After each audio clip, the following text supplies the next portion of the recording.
نحمدہ ونصلی علی رسولہ الکریم، اما بعد، قال الامام حجۃ الاسلام الشاہ ولی اللہ دہلوی المبحث الثالث مبحث الارتفاقات، باب کیفیت استنباط الارتفاقات۔ یہ اس کتاب کا تیسرا مبحث ہے۔ شروع مقدمے میں یہ بات واضح کی گئی تھی کہ انسانی معاشرے دو بنیادی اصولوں پر قائم ہے۔ ایک تو یہ کہ وہ بر و اسم، نیکی اور بدی کی اقدار متعین کر کے اس کی اساس پر اپنا نظام قائم کرتے ہیں، اور دوسرے یہ کہ اس نیکی بدی پر مبنی جو عملی سیاسی نظام قائم کیا جاتا ہے، سیاست ملیہ۔ تو دو بنیادی بحثیں ہیں، مبحث البر والاسم اور مبحث سیاست ملیہ۔ بر و اسم یعنی کون سی چیز واقعتاً انسانیت کے لیے مفید اور نیکی ہے، اور کون سی چیز واقعتاً انسان کے لیے بری اور گناہ ہے۔ اس کا تعین کیے بغیر کوئی بھی قانون، کوئی بھی معاشرہ ترقی نہیں کر سکتا۔ لیکن اس کے تعین کے لیے یہ ضروری ہے کہ پہلے تین بنیادی امور طے کیے جائیں کہ انسانی اعمال کی جزا و سزا کیوں اور کیسے، اور ان اعمال کے نتائج کیا نکلتے ہیں۔ جب تک کسی عمل کا نتیجہ، جزا و سزا کا تعین نہ ہو تو ہم یہ نہیں طے کر سکتے کہ یہ عمل اچھا ہے یا برا ہے۔ جس عمل کا نتیجہ اچھا نکلے گا وہ اچھا ہے، جس کا برا نکلے گا وہ برا ہے۔ تو پہلے عملوں کی جزا و سزا کا قانون معلوم ہونا چاہیے۔ اسی طرح یہ بات بھی معلوم ہونی چاہیے کہ انسانی زندگی کے جسمانی تقاضوں کی تکمیل کے لیے جو ارتفاقات ہیں، ان کی حقیقی اور قرار واقعی نوعیت کیا ہے۔ ارتفاقات کسے کہتے ہیں، اور ان ارتفاقات کے انسانی زندگی پر کیا اثرات مرتب ہوتے ہیں، اس کے مختلف مراحل جب تک پیش نظر نہ ہوں تو ہم یہ طے نہیں کر سکتے کہ یہ عمل اچھا ہے یا برا ہے۔ اگر ارتفاقات یعنی دنیا میں زندگی بسر کرنے کا عمل کسی عمل کے نتیجے میں اچھا ہوتا ہے تو ہم اسے اچھا کہیں گے، اور اگر وہ برا اس کا نتیجہ نکل رہا ہے تو ہم کہیں گے برا ہے۔ ایسے ہی تیسری چیز یہ طے کرنے کی ہے کہ کون سی اخلاق و اقدار انسانیت کی دنیا اور آخرت میں کامیابی پیدا کرتی ہیں یا انسانیت کے لیے دنیا اور آخرت میں نقصان پیدا کرتی ہیں۔ یعنی اس کی روح میں کون سی اقدار و اخلاق پیوست ہونی چاہیے۔ تو جب تک اخلاقیات کے معیارات طے نہیں کریں گے، اقدار کا تعین نہیں کریں گے، ویلیوز متعین نہیں کریں گے سوسائٹی کی، تو اچھے برے کا تعین نہیں ہو سکتا۔ پھر شاہ صاحب نے مقدمے میں یہ بات کہی تھی کہ ان تینوں کو، مجازات، جزا و سزا، ارتفاقات اور انسانی کامیابی کے بنیادی اخلاق اور اقدار، ان کا تعین تبھی ممکن ہوگا کہ جب ان کے جو بنیادی اسباب ہیں، بالخصوص اس حوالے سے کہ پوری کائنات کی حقیقت کیا ہے اور اس میں انسان کی نوعیت اور قرار واقعی حیثیت کیا ہے، انسانیت کی حقیقت سامنے آئے گی، بنیادی حقائق سامنے آئیں گے، تو پھر ہم انسان کے جزا و سزا کا فیصلہ کر پائیں گے۔ انسان کو اگر صرف ہم جانور سمجھیں تو ظاہر ہے کہ جانور کے تناظر میں ہی، بہیمیت کے تناظر میں ہی اس کی جزا و سزا ہوگی، یا اس دنیا تک محدود سمجھے تو اس دنیا کی جزا و سزا تک محدود ہوگی۔ اس دنیا کے حوالے سے محض ارتفاقات ہوں گے، اور اخلاق اور اقدار بھی اس دنیا کی ترقی اور کامیابی کے تناظر میں ہوں گی۔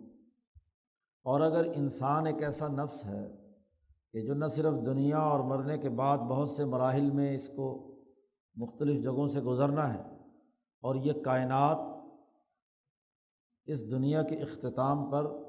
صرف اس کا ظاہری ڈھانچہ فنا ہوگا اور دوبارہ یہ وجود میں آئے گی، تو یہ تمام پہلو جب تک سامنے نہ ہوں تو ہم ان تینوں باتوں کا صحیح تعین بھی نہیں کر سکتے، مجازات، ارتفاقات اور سعادت نوعیہ کا بھی صحیح ہم تعین نہیں کر سکتے۔ تو اس لیے پہلا مبحث شاہ صاحب نے ان بنیادی اساسی اصولوں کے بارے میں متعین کیا تھا جس پر ہم نے تفصیلی گفتگو کی اور اس کے بنیادی امور واضح ہوئے۔ پھر دوسرے مبحث میں شاہ صاحب نے مجازات یعنی جزا و سزا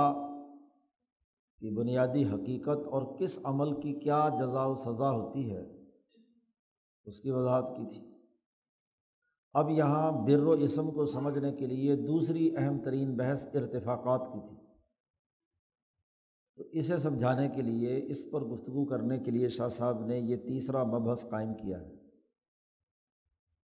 اس میں مختلف ابواب ہیں اور ان میں سب سے پہلا باب قائم کیا ہے باب کیفیت استنباط الارتفاقات۔ یہ ارتفاقات کی اصطلاح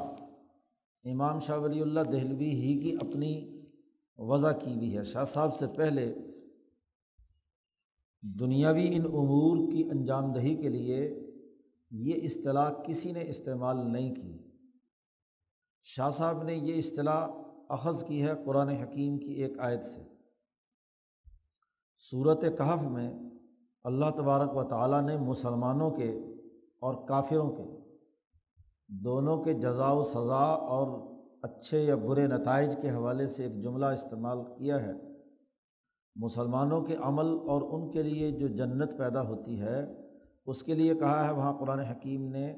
حسنت مرتفقہ، اور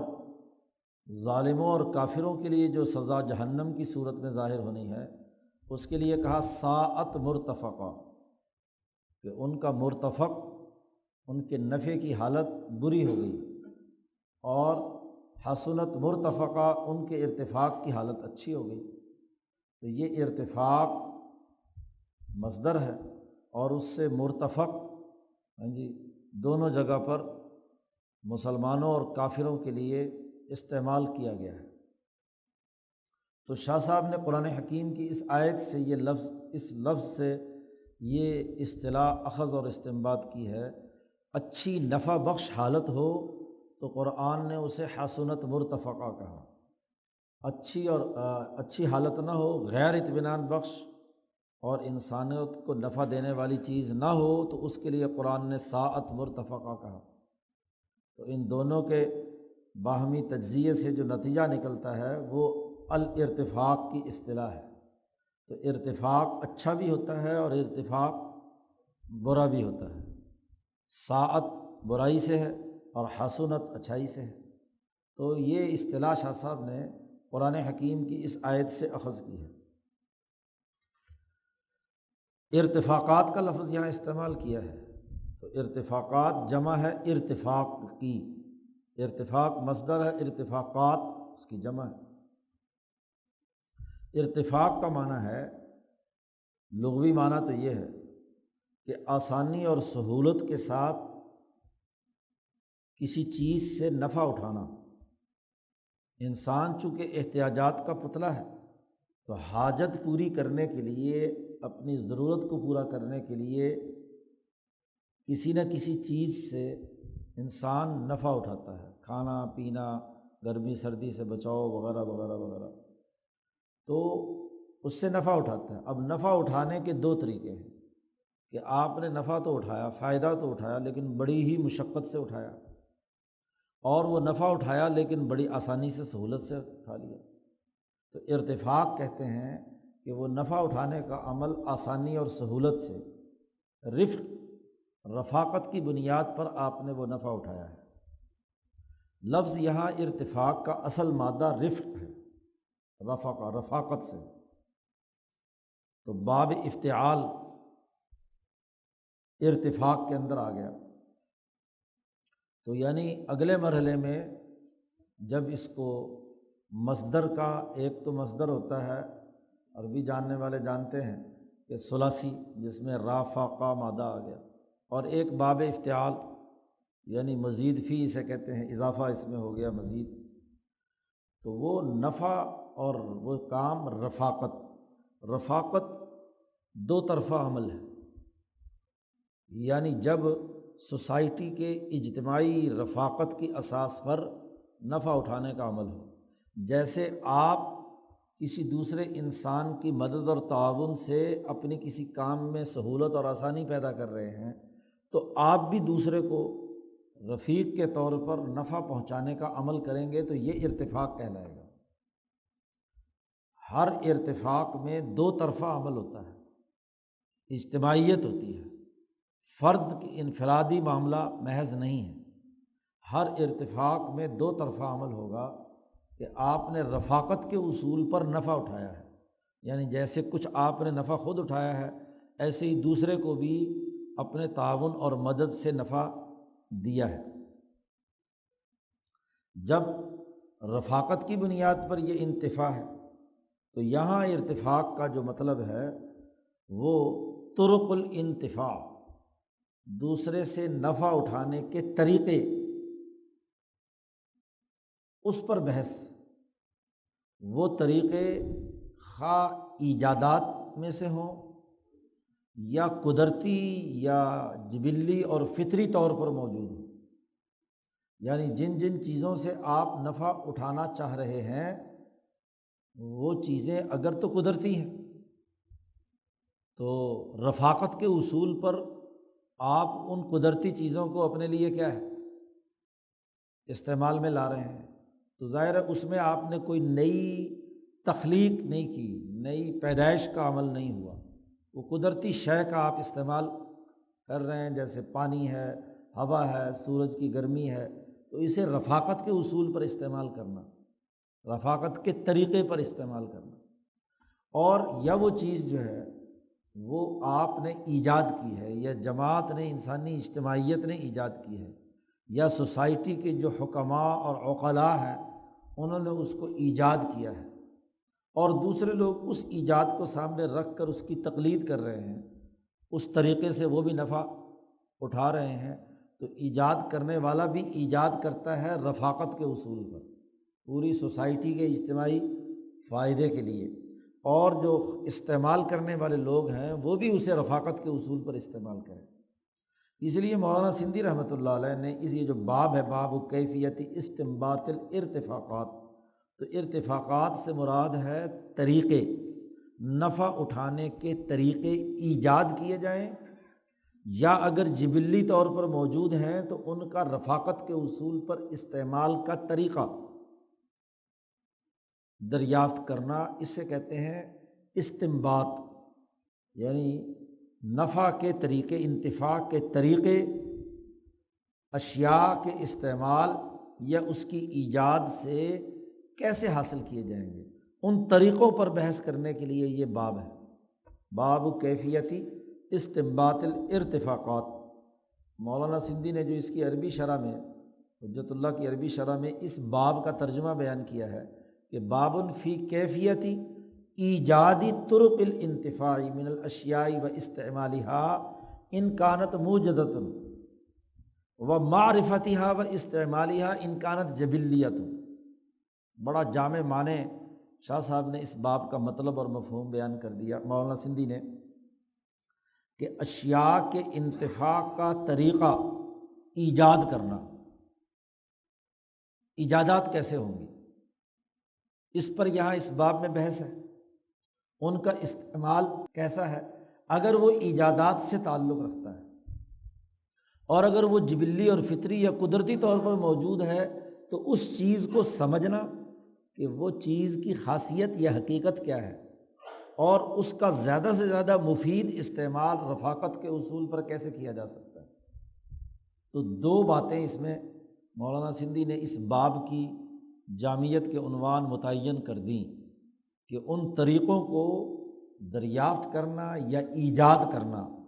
اور ایجاد شدہ یا موجود شدہ کی معرفت اور اس کے استعمال کے طریقوں کو دریافت کرنا اور اس پر عمل کرنا، یہ اس باب کے اندر زیر بحث لایا جانا ہے، باب کیفیت استنباط الارتفاقات۔ اب شاہ صاحب نے اس باب میں ارتفاقات انسانی سوسائٹی میں کیسے ان کی ایجادات ہوئیں، ان کے طریقے دریافت ہوئے، کیسے ان کے استعمالات ہوئے، اور ان کے استعمالات کے یا ان کے سوسائٹی کے لیے نفع بخش طریقوں کے مختلف مراحل کتنے ہیں، یہ اس باب میں زیر بحث لائے جا رہے ہیں۔ سب سے پہلے تو شاہ صاحب نے ایک علمی قاعدہ اور ضابطہ متعین کیا، بیان فرمایا۔ پہلے تو یہ علمی قاعدہ اور اصول مسلمہ پیش نظر رکھا جائے کہ ان الانسان یوافق ابناء جنسہ فی الحاجہ، انسان اپنے ابنائے جنس یعنی جس جنس سے اس کا تعلق ہے، حاجات و ضروریات اور احتیاجات میں ان کے موافق ہے، دونوں کے درمیان ایک موافقت پائی جاتی ہے۔ انسان کی جنس حیوان ہے، حیوانات میں سے ایک حیوان ہے، اس لیے منطقی اور فلسفی لوگ اس کی تعریف کرتے ہیں حیوان ناطق، ایسا حیوان جو بولتا ہے۔ دوسرے جتنے بھی حیوانات ہیں وہ بولتے نہیں ہیں، اس لیے انہیں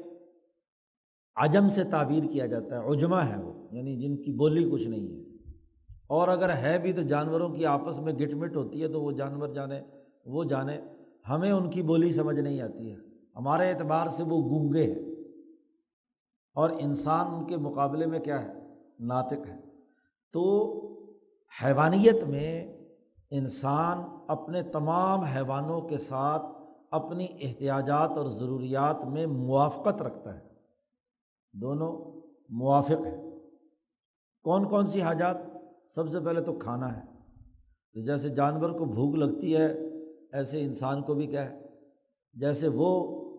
چارہ بارہ اور اپنی غذائی ضروریات حاصل کرتا ہے عقل، تو یہ بھی وہ پانی پیتا ہے، اسے بھی پانی پینا ہے۔ والشرب والجماع، نسل بڑھانے کے لیے وہاں نر اور مادہ کا ملاپ ہوتا ہے، تو یہ انسان بھی اپنی نسل بڑھانے کے لیے جماع اور تعلق قائم کرتا ہے مرد اور عورت کا۔ ایسے ہی والاستظلال من الشمس، سورج کی شدت اور گرمی میں سائے میں بیٹھنا ایک جانور کی بھی ضرورت ہے اور ایک انسان کی بھی حاجت ہے۔ بارش سے بچاؤ ایک انسان کی بھی ضرورت ہے، ایک جانور کی ضرورت بھی ہے۔ ایسے ہی سخت سردیوں میں سردی سے بچاؤ کی ضرورت جانور کو بھی ہے اور انسان کو بھی ہے، وغیرہ وغیرہ، لمبی چوڑی فہرست ہے۔ جتنی بھی حاجات آپ لائیں گے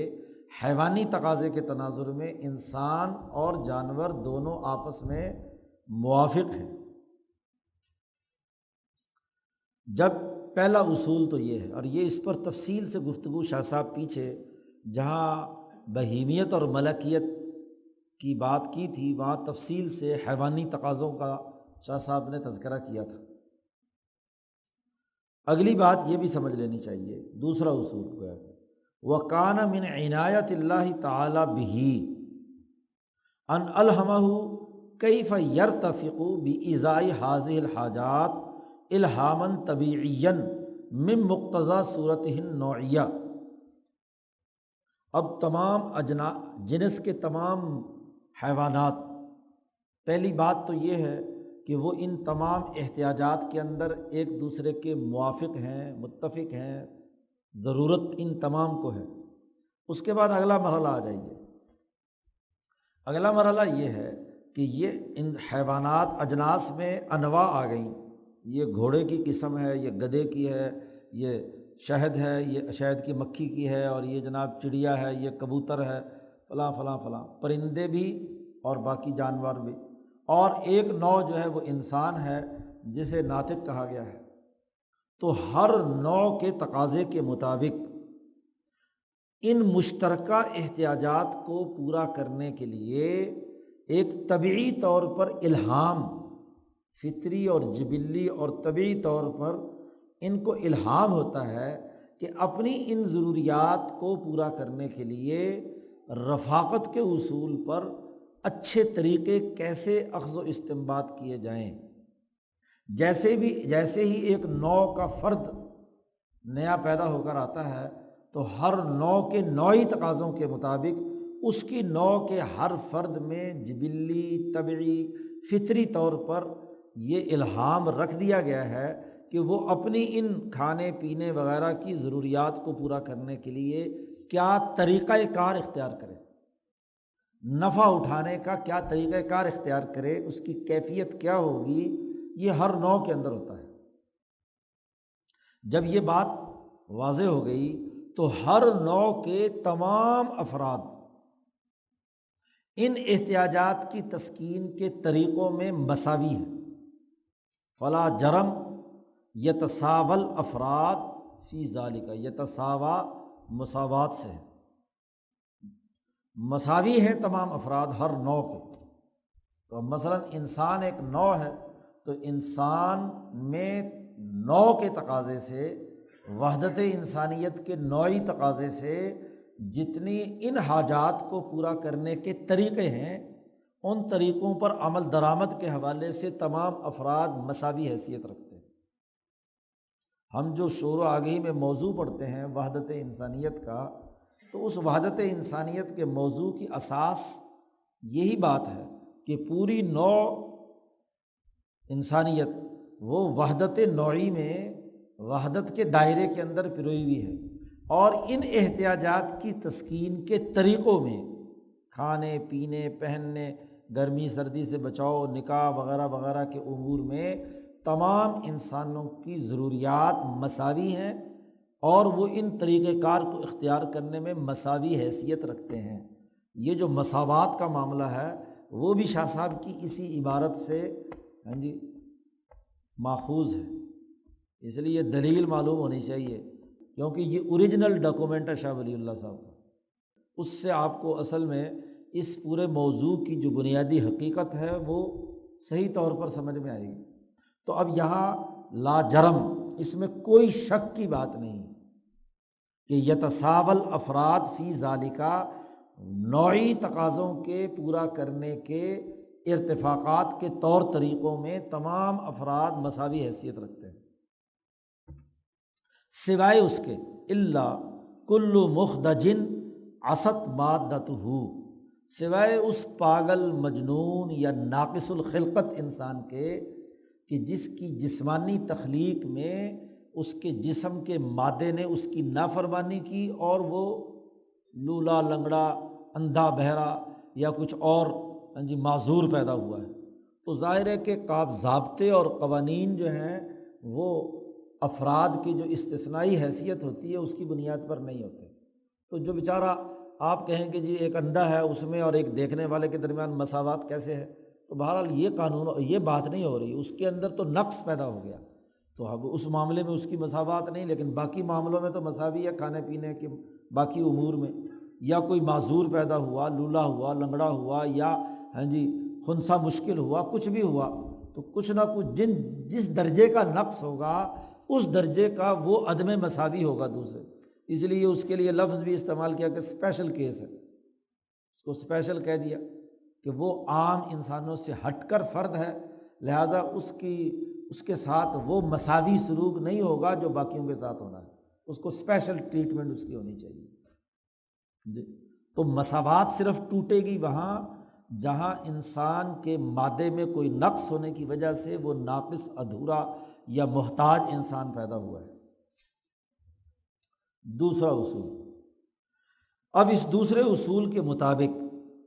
ہر نوع کے افراد مساوی ہیں، اور ہر نوع کے تقاضے کے مطابق ان کی حاجات کو پورا کرنے کا طریقہ کار رفاقت کے اصول پر ان کو جبلی اور فطری اور طبعی طور پر الہام کیا گیا ہے۔ اسے شاہ صاحب نے دوسری جگہ پر کہا ہے کہ اگر دنیا کے کسی کونے میں ایک مرد اور عورت وجود میں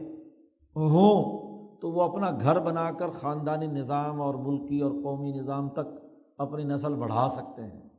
فطری اور کسی سے سیکھے بغیر ہی، کیونکہ وہ الہام جبلی اور فطری طور پر ان کے اندر کیا گیا ہے۔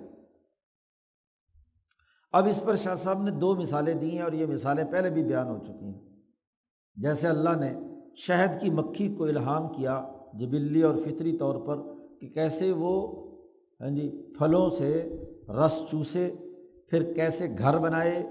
جہاں اپنی بنی نوع کے اشخاص کو جمع کرے، مکھیوں کو، پھر کیسے وہ تمام مکھیاں اپنے سربراہ یعصوب کے ماتحت ایک ڈسپلن میں رہیں، اور پھر کیسے وہ شہد بنائیں۔ یہ مثال پیچھے بھی بیان ہو چکی ہے یہاں۔ اب گویا کہ شہد کی مکھیوں کی تمام افراد اور انواع کی ایک ارتفاقات کا ایک طریقہ، نفع اٹھانے کا ایک طریقہ، ایک سسٹم وہ وجود میں آ گیا۔ اس کے مطابق وہ شہد وجود میں آتا ہے، وہ طریقہ کار انہوں نے اپنایا ہوا ہے۔ اسی طرح ایک اور مثال دی، اور یہ مثال بھی پیچھے گزر چکی ہے، کہ جیسا کہ چڑیا کیسے وہ غذائی دانوں کو جا کر تلاش کرتے ہیں، ضرورت ہے پیٹ کھانا ہے تو کھانے کے لیے گندم یا جو بھی ان کو دانے وانے ہیں اس کی تلاش کے اندر وہ پھرتی ہیں، کیسے پانی پر جاتی ہیں، کیسے وہ بلی اور شکاری سے بچتی ہیں، کیسے وہ مقابلہ کرتی ہیں ان لوگوں سے جو ان کے راستے میں رکاوٹ بنے یا ان کی معاملات کے حوالے سے کوئی ضرورت پیدا کرے، ان سے لڑائی کیسے کرنی ہے۔ وہ ساری چڑیاں اکٹھے ہو کر حملہ آور ہو جاتی ہیں یا شور مچاتی ہیں، اور کیسے ان کے نر اور مادہ کے درمیان تعلق قائم ہوتا ہے، وہ اپنی شہوت کیسے پوری کرتے ہیں۔ پھر وہ دونوں مل کر چڑا چڑی جو ہے وہ کیسے پہاڑوں پر اپنا گھونسلہ بناتے ہیں، پھر کیسے انڈوں پر بیٹھ کر انہیں سیتے ہیں، پھر کیسے اپنے چوزوں کو غذا نرم کر کے کھلاتے ہیں۔ یہ پوری بات پیچھے بھی شاہ صاحب بیان کر چکے ہیں، اور یہاں پھر اس کی دوبارہ مثال دی ہے۔ تو گویا کہ چڑیوں کی ایک شریعت وجود میں آ گئی، ارتفاقات یعنی ان احتیاجات کو پورا کرنے کا ایک سسٹم، ایک ضابطہ، ایک طریقہ کار وجود میں آ گیا۔ ایسے ہی شہد کی مکھیوں کا بھی شاہ صاحب نے کہا کذالک، جتنی بھی حیوانات کی ذیلی انواع ہیں، گھوڑے، گدھے، شیر، خچر، بھیڑ وغیرہ وغیرہ، پرند چرند، ہر ایک مخلوق کی ایک خاص، ہر نوع کی ایک خاص شریعت ہے۔ شریعت کہتے ہیں اس راستے کو، شرع کا معنی ہوتا ہے راستہ بنانا، وہ سسٹم بنانا، وہ طریقہ کار بنانا جس پر چل کر وہ مطلوبہ مقاصد اور اہداف حاصل کیے جائیں۔ اس لیے شارع سڑک کو کہتے ہیں، شارع عام یعنی عام سڑک، شارع خاص مخصوص راستہ یا مخصوص سڑک۔ تو اسی سے شریعت ہے، تو شریعت ایک راستہ، ایک طریقہ کار، ایک سسٹم، یہ ہر نوع کی الگ الگ ہے۔ تنفس فی صدور افرادہ من طریق الصورت النوعیہ، ان کی نوع کے راستے سے ان کے تمام افراد کے سینوں میں یہ شریعت جبلی اور فطری طور پر الہام کر دی جاتی ہے، اس کا الہام ان پر ہوتا ہے۔ یہ الہام پیچھے تفصیلات سے معلوم ہوا تھا کہ یہ ہر نوع جب دنیا میں وجود میں آتی ہے تو اس نوع کے ارتفاقات کے تمام طریقے، اس کا جو امام نوع حضیرت القدس میں موجود ہوتا ہے وہاں ہوتے ہیں، اور اسی واسطے سے یہ جو شاہ صاحب نے کہا ہے من طریق الصورت النوعیہ، کہ نوعی صورت نوعیہ کے راستے سے اسے ملتے ہیں تو وہ ہر فرد تک پہنچ جاتے ہیں۔ ایک جانور اکیلا کسی جگہ پر رہ گیا، مثلاً اگر پیدا ہوا تو ماں باپ سے ہوا تھا یا انڈے سے نکلا تھا، اور باقی سب اڑ گئے، وہ اکیلا چوزا اس میں سے نکلا۔ اب اس کو کس نے بتایا کہ وہ چڑیوں والا سارا شریعت پر عمل کرے گا؟ تو اس کے لیے پیچھے شاہ صاحب نے دلیل دی تھی کہ یہ بتلانے والی طاقت اور قوت اس کا وہ امام نوعی ہے جو وہاں حضرت القدس میں محفوظ ہے، اس کی جانب سے اس جانوروں کو اس دنیا میں برقرار رکھنے والے سسٹم کے تھرو اس جانور پر وہ طریقہ کار اور شریعت آتی ہے۔ اسی بنیاد پر شاہ صاحب نے کہا کہ ایک انسان کسی جنگل کے اندر ایک مرد اور عورت موقع ملے انہیں، وہ وہاں رہیں تو، اور کوئی انہوں نے پہلے نہ ماں باپ دیکھے ہو نہ کچھ، بچپن سے وہاں ہیں، تو وہ ان کے دماغ کے اندر جبلی اور فطری طور پر وہ جو تمام چیزیں آئیں گی وہ اس کے امام نوع انسانی کی جانب سے کیا ہے، وہ شریعت کا الہام اس کے اوپر ہوتا ہے۔ وہیں سے ان کے ہر مرحلے کے علوم مولانا سندھی کہتے ہیں وہ آتے ہیں، کیونکہ زندگی کے مختلف مراحل ہیں۔ بچپن میں ایک ضرورت ہے تو اس کا الہام ہو گیا، اس کے بعد وہ ارتقاء کے اگلے مرحلے میں آئے تو وہاں ایک نئے علم کی یا نئے ارتفاق کی ضرورت ہے تو اس کا بھی الہام ہو گیا، اس سے آگے ایسے ایسے۔ تو دوسرا اصول اور ضابطہ یہ ہے، تیسرا بلکہ اصول اور ضابطہ یہ ہے کہ ہر نوع کی ایک شریعت ہے، اور اس نوع کی شریعت صورت نوعیہ کے واسطے سے اس تک پہنچتی ہے اور اس کے مطابق وہ عمل درآمد کرتا ہے۔ جب ہر نوع کی ایک شریعت ہے تو کذالک الہم الانسان، اللہ پاک نے الہام کیا انسان کو کہ کیف یرتفق من ہذہ الضروریات،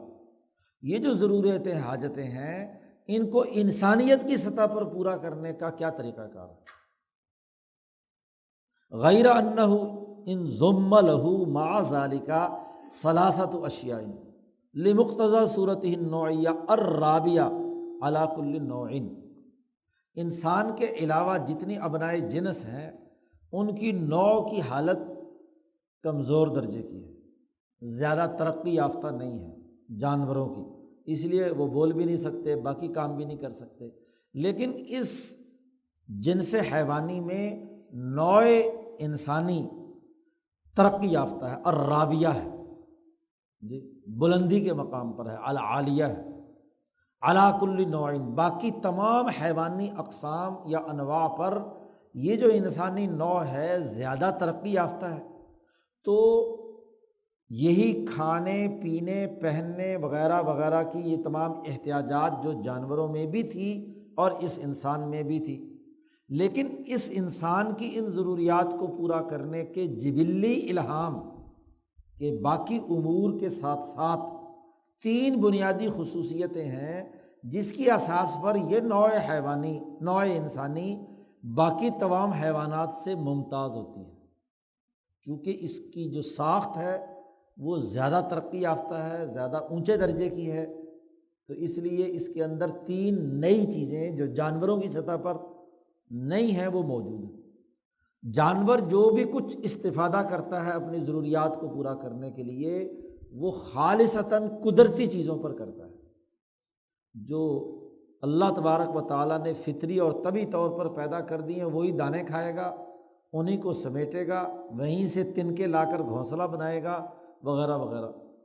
ایسے ہی جنگل کے اندر جو قدرتی چیزیں موجود ہیں شیر اسی کا شکار کرے گا، وہی باقی لوگ جانور جو ہیں کھائیں گے۔ کوئی نئی ایجاد یا تخلیق کا عمل حیوانیت کی سطح پر نہیں ہے، لیکن انسانیت کی سطح پر جب حیوانیت آئی تو اس نوع کے اندر اپنی ان ضروریات کو پورا کرنے کے جو نوعی تقاضے کے مطابق شریعت کے بنیادی اساسی اصول ہیں وہ تین، ان تینوں کی وجہ سے یہ باقیوں سے کیا ہو گیا؟ ممتاز ہو گیا۔ اور یہ آپ پڑھ چکے ہیں ارتفاقات کی بحث میں۔ سب سے پہلے الانبعاث الی شیء من رأی کلی، کہ انسان اجتماعی مفاد کے لیے کسی کام کرنے کے لیے اٹھ کھڑا ہوتا ہے، اس کے اندر داعیہ اور جذبہ پیدا ہوتا ہے۔ جیسے ہر جانور کے اندر ایک داعیہ اور جذبہ ہے، شہد کی مکھی میں ہے، باقی جانوروں میں ہے، تو ایک داعیہ۔ حیوانی سطح پر جب نوع انسانی وجود میں آئی تو اس کے اندر داعیہ صرف ذاتی خواہش ہی نہیں، ذاتی ضرورت اور تقاضا ہی نہیں، بلکہ یہ ارتفاق کی جو اصل حقیقت ہے اس کے تناظر میں رائے کلی یعنی اجتماعی مفاد کے مطابق کام کرنے کے لیے اس میں جذبہ ابھرتا ہے، داعیہ اور ارادہ پیدا ہوتا ہے۔ اس کی جبلت اور فطرت میں جو جذبہ اور ارادہ اپنی احتیاجات کے پورا کرنے کا ہوا، اس کے لیے یہ رأی کلی یا مفاد عامہ کو پیش نظر رکھتا ہے۔ شاہ صاحب نے کہا فالبہیمۃ انما تنبعث الی غرض محسوس او متوہم من داعیۃ ناشئۃ من طبیعتها، جانور کسی کام کو کرنے کے لیے اٹھ کھڑا ہوتا ہے اس وقت جب اسے کوئی غرض محسوس ہو، احساسات اس کے کہیں کہ یہ کام کرنا چاہیے، یا اس کے توہمات، وہم اس کا، وہ اس کو ابھارتا ہے کہ یہ کام ہونا چاہیے، اس داعیے کی وجہ سے جو اس کے محض طبیعی تقاضے سے، حیوانی تقاضے سے اس کے اندر پیدا ہوا ہے۔ مثلاً بھوک محسوس ہوئی تو اب وہ غذا حاصل کرنے کے لیے اٹھ کھڑا ہوتا ہے، پیاس محسوس ہوئی تو پانی پینے کے لیے کیا ہے، تلاش کرنے کے لیے اٹھ کھڑا ہوتا ہے، شہوت کی ضرورت پوری ہوئی تو اس کو خواہش پیدا ہوئی، ضرورت پوری ہوئی، ضرورت کو پورا کرنے کے لیے نر اور مادہ کا ملاپ ہو جاتا ہے۔ لیکن انسان صرف محسوس اور وہمی چیزوں کے لیے نہیں اٹھ کھڑا ہوتا، بلکہ انسان بسا اوقات ایک ایسے نفع کے لیے اٹھ کھڑا ہوتا ہے جو نہ محسوسات میں سے ہے، نہ متوہمات میں سے ہے، بلکہ وہ معقولات میں سے ہے، عقل کے تقاضے سے ہے۔ چونکہ جانوروں میں عقل نہیں ہے، جب عقل نہیں ہے تو عقلی تقاضے سے جو چیز ہے، داعیہ کسی کام کے کرنے کا ان کے اندر نہیں ہوگا۔ انسانیت کی سطح پہ جب حیوانیت آئی تو اس کے اندر عقل کا اضافہ ہوا، تو جب عقل کا اضافہ ہوا تو ایک ایسا نفع جو ابھی فوری محسوس نہیں ہو رہا، فوری طور پر اس کا وہمی خیال نہیں آیا،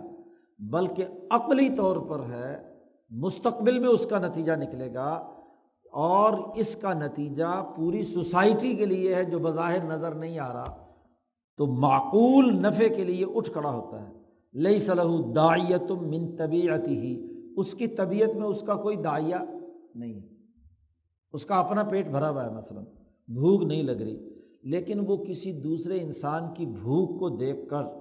عقلی بنیادوں پر اٹھ کھڑا ہوتا ہے کہ یہ میرے ابنائے جنس میں سے ہے، ابنائے نوع میں سے ہے، اس کی ضرورت پوری کرنا چاہتا ہے، اور اس سے وہ ایک اپنے اس عقل کے تقاضے کی تکمیل کر کے اپنے آپ کو سکون دینا چاہتا ہے، نفع، خود اطمینان حاصل کرنا چاہتا ہے، تو اس کام کے لیے وہ اٹھ کھڑا ہوتا ہے۔ اب یہ جو معقول بات ہے، عقلی بات ہے، اس عقلی بات کو پورا کرنے کے لیے اس کا ارادہ ہوتا ہے 4 بنیادی اساسی امور کا۔ فَيَقْصُدْ أَن يُحَصِّلَ نِظَامًا صَالِحًا فِي الْمَدِينَةِ، عقل تقاضا کرتی ہے ہر انسان کی کہ وہ اپنی سوسائٹی میں ایک اچھا سسٹم پیدا کرے۔ اچھے سسٹم کا بظاہر اس کو کوئی فائدہ محسوس و متوہم طور پر نہیں، لیکن کل انسانیت کے نفع کے لیے وہ یہ چاہتا ہے کہ ایسا سسٹم ہو جس میں غذائی ضروریات کا کال نہ پڑے۔ ہر دفعہ روٹی کھائی اور جب تک کھائی تو ٹھیک ہے، اب نہیں ہے تو چلو جی کل دیاں کل ویکھاں گے، یہ نہیں ہے۔ ہاں جی، ضرورت لوگوں کو ہے تو اس کی مستقبل میں جب بھوک لگے گی تو دیکھ لیں گے، نہیں، وہ ایک سسٹم بناتا ہے، ایک پروسیجر بناتا ہے کہ آج، کل، 6 مہینے بعد، سال بعد، 2 سال بعد ملک اور قوم کے مجموعی فائدے یا پوری بنی نوع کے فائدے کے لیے کیا طریقہ کار وضع کیا جائے کہ جب ضرورت پیش آئے تو اس وقت وہ چیز مہیا ہو لوگوں کو۔ سسٹم اسی لیے بنائے جاتے ہیں۔ صالح نظام وہ ہوتا ہے کہ جو ہاں جی ضرورت پڑنے سے پہلے لوگوں کے لیے ان ارتفاقات کو یقینی بنائے جو ان کے لیے ضروری ہیں، ان کی تعلیم کا، ان کی صحت کا، ان کی اجتماعیت کا۔ گویا کہ عدل و انصاف پر مبنی نظام صالح، ملکہ عدالت پیدا کرنا، یہ اس کے عقلی تقاضے کی ضرورت ہے۔ مفاد عامہ جو رأی کلی کی بنیاد پر ہم گفتگو کرتے ہیں، اس کا پہلا عمل یہی ہے کہ جب عقل کے نفع کی بنیاد پر وہ کام کرے گا تو آج تو اس کا فائدہ نہیں ہے، وہ مستقبل میں اس پالیسی کا یا اس کام کا نتیجہ نکلنا ہے۔ آج آپ اقدامات کر رہے ہیں، یہ اس وقت تو آپ کی نہ بھوک ہے نہ پیاس ہے، آپ کے ساری چیزیں ضرورتیں پوری ہو رہی ہیں، لیکن مستقبل میں اس کی ضرورت پوری ہوگی، پیش آئے گی، تو اس وقت کیا ہے؟ تو نظام صالح، ایک عمدہ نظام قائم کرنا کسی سوسائٹی میں، یہ رأی کلی کا سب سے پہلا مقصد اور ارادہ ہے۔ فَيَقْصُدُ، وہ اس نفع معقول کی بنیاد پر قصد کرتا ہے، ارادہ کرتا ہے نظاماً صالحا فی المدینہ، گویا کہ ملکہ عدالت پیدا کرنا چاہتا ہے عدل و انصاف کے اصول پر۔ عدل و انصاف کے اصول پر ہوگا تو نظام صالح بنے گا، ورنہ نظام طالح یا ظلم کا سسٹم بنے گا۔ سر پر پڑے تو پھر اس کی فکر کرے، ایسے نظام کو صالح نہیں کہتے۔ اسی طریقے سے او یکمل خلقہ و یہذب نفسہ، وہ ایک عقلی فائدے کے لیے کوئی کام کرتا ہے کہ اس کے نتیجے میں اس کے اخلاق کمال تک پہنچے اور اس کا نفس مہذب بنے، یعنی سماحت نفس کے لیے وہ تعلیم حاصل کر رہا ہے، وہ عفت و عصمت اختیار کر رہا ہے، وہ صبر و استقامت سے کام کر رہا ہے کہ ابھی فوری تو وہ ضرورت پوری کرنے سے غصہ آ گیا، اب غصے سے وہ دیکھتا ہے کہ فوری طور پر اگر غصے کا اظہار کیا اور اس غصے کو نہ پیا تو مستقبل میں اس کے نتائج کیا ہے، غلط نکلیں گے، یا اپنی خواہشات کھانے پینے وغیرہ کی یا مصیبت اور مشقتوں کو برداشت کرتا ہے مستقبل میں اچھے نتائج کے لیے، مجاہدے کرتا ہے، ریاضت کرتا ہے، کتابیں پڑھتا ہے، محنت کرتا ہے، مشقت کرتا ہے، یہ سب سماحت کے دائرے کی چیزیں ہیں۔ تو یکمل خلقہ و یہذب نفسہ، اب یہ تمام اخلاق کی تکمیل یا نفس کی تہذیب کوئی وقتی اور عارضی کام نہیں ہے،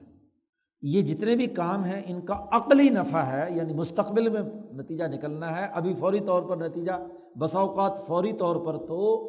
وقتی کھانے پینے کی حاجت کو قربان کرنا پڑتا ہے، جبکہ جانور وقتی حاجت کو پورا کرتا ہے، مستقبل کی فکر نہیں ہوتی۔ او یتفسا من عذاب الآخرہ، یا مزید عقل جب تقاضا کرے تو انسان کی زندگی کا موت کے بعد جو مرحلہ آتا ہے وہ اس سے بچنے کے لیے عقلی طور پر کوشش کرتا ہے، تو اس کے اندر اس ذات باری تعالیٰ سے تعلق پیدا کرنا کہ جس کی نافرمانی کے نتیجے میں آخرت میں عذاب آنا ہے، تو اخبات کا عقلی طور پر عقل تقاضا کرتی ہے کہ وہ مستقبل کے عذابوں سے نجات حاصل کرے اور وہ اپنے اندر مستقبل میں اچھے نتائج کے حصول کے لیے کیا ہے، کوشش کرے۔ او یمکن جاہہ فی صدور الناس، یا وہ اپنے مرتبے اور جاہ کو حاصل کرنا چاہتا ہے لوگوں کے سینوں میں، تو وہ اگر صاف ستھرا ہوگا، طہارت اور پاکیزگی ہوگی، اچھی گفتگو کرے گا، لباس صاف ستھرا ہوگا تو اس کا مرتبہ اور جاہ جو ہے وہ لوگوں کے سامنے آئے گا۔ آپ نے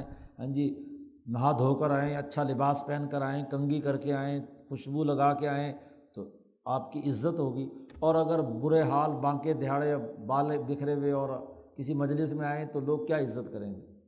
لوگ کوئی عزت نہیں کریں گے۔ تو عقل تقاضا کرتی ہے ان چاروں امور کا جو آگے چل کر وہ چار اخلاق کی شکل میں ڈھلتے ہیں۔ تو سب سے پہلی خصوصیت جو انسان کے اندر ہے وہ رائے کلی کی بنیاد پر کسی کام کے لیے اٹھ کھڑا ہوتا ہے۔ آپ جب رائے کلی کی یہ بحث شور و آگی میں پڑھتے ہیں، وہاں یہ ان چار امور کا کوئی تذکرہ ہوتا ہے؟ نہیں ہوتا۔ وہاں تو اجمالی بات کر کے آپ کو بتلا دیا کہ جی یہ رائے کلی یا مفاد عامہ کو پیش نظر رکھنا، لیکن شاہ صاحب نے اس کا پورا جو منظرنامہ بنایا ہے، تو جب تک حجت اللہ صحیح نہ پڑی ہوئی ہو تو بات یہ کہ موضوعات بھی محاضرین کو درست تناظر میں سمجھ میں نہیں آ سکتے، یاد رکھو، پہلا تقاضا۔ نمبر 2 والثانی، دوسری خصوصیت اس کے اندر یہ ہے کہ انہ یضم مع الارتفاق الظرافہ، ضرورت پوری کرتا ہے جانور بھی، لیکن انسان ضرورت پوری کرتا ہے ظرافت کے ساتھ، ہنسمکھ بن کر، جمالیاتی ذوق کو سامنے رکھتے ہوئے، جس کو وہاں ہم نے استعمال کیا حب جمال، چونکہ شاہ صاحب نے بدور بازغہ میں حب جمال کا لفظ استعمال کیا ہے، اس لیے وہاں سے وہ اصطلاح لے کر بات کی ہے، لیکن یہاں شاہ صاحب نے اس کے لیے لفظ استعمال کیا ظرافت۔ جب بھی انسان کی جمالیاتی حس حرکت میں آتی ہے تو ظرافت ضرور پیدا ہوتی ہے، ظرافت جس کے اندر ہے وہی تو حب جمال پیدا کر سکتا ہے، جس میں بیچارے میں ظرافت نہیں، جو ہر وقت چڑچڑا ہے، ہاں جی، تو وہ بیچارے کو جمالیات سے کیا تعلق ہوگا، وہ تو کیا ہے، جمالیات کے مخالف ہوگا۔ فالبہیمۃ، جانور جو ہے، انما تبتغی ما تسد به خلتها،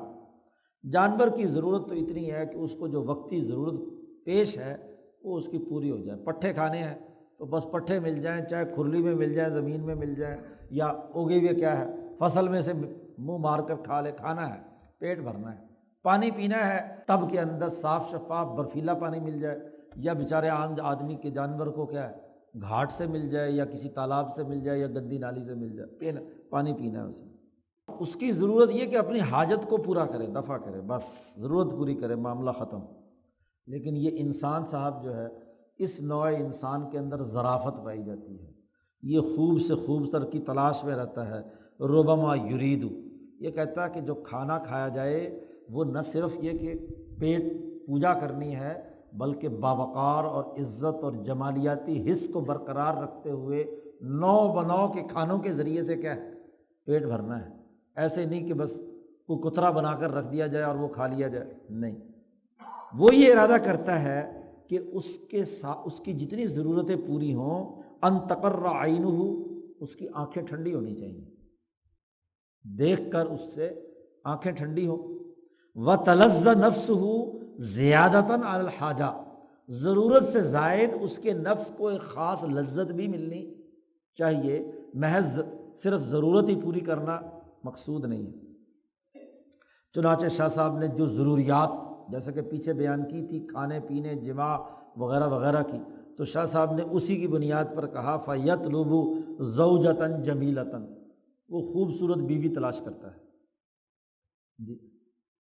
کالی کلوٹی، وہ مجنون ہی تھا بیچارہ، وہ لیلا کالی کے پیچھے پھر رہا تھا، ورنہ تو کیا ہے، لیکن اس کے نزدیک وہی جمیل تھی، اس کی ظرافت کا دائرہ وہیں تک تھا، ہاں جی۔ یہ جیسے پیچھے جعفر ابن ابی طالب کے بارے میں بیان کیا ہے کہ ان کو ویسی ہی پسند تھی تو وہ اللہ میاں نے اس کے لیے ویسی پیدا کر دی۔ تو ہر ایک کی جمال، حب جمال کی جمالیاتی حص کا اپنا اپنا دائرہ ہے جی۔ تو فَيَطْلُبُ زَوْجَةً جَمِيلَةً وَطَعَامًا لَذِيذًا وَمَلْبَسًا فَاخِرًا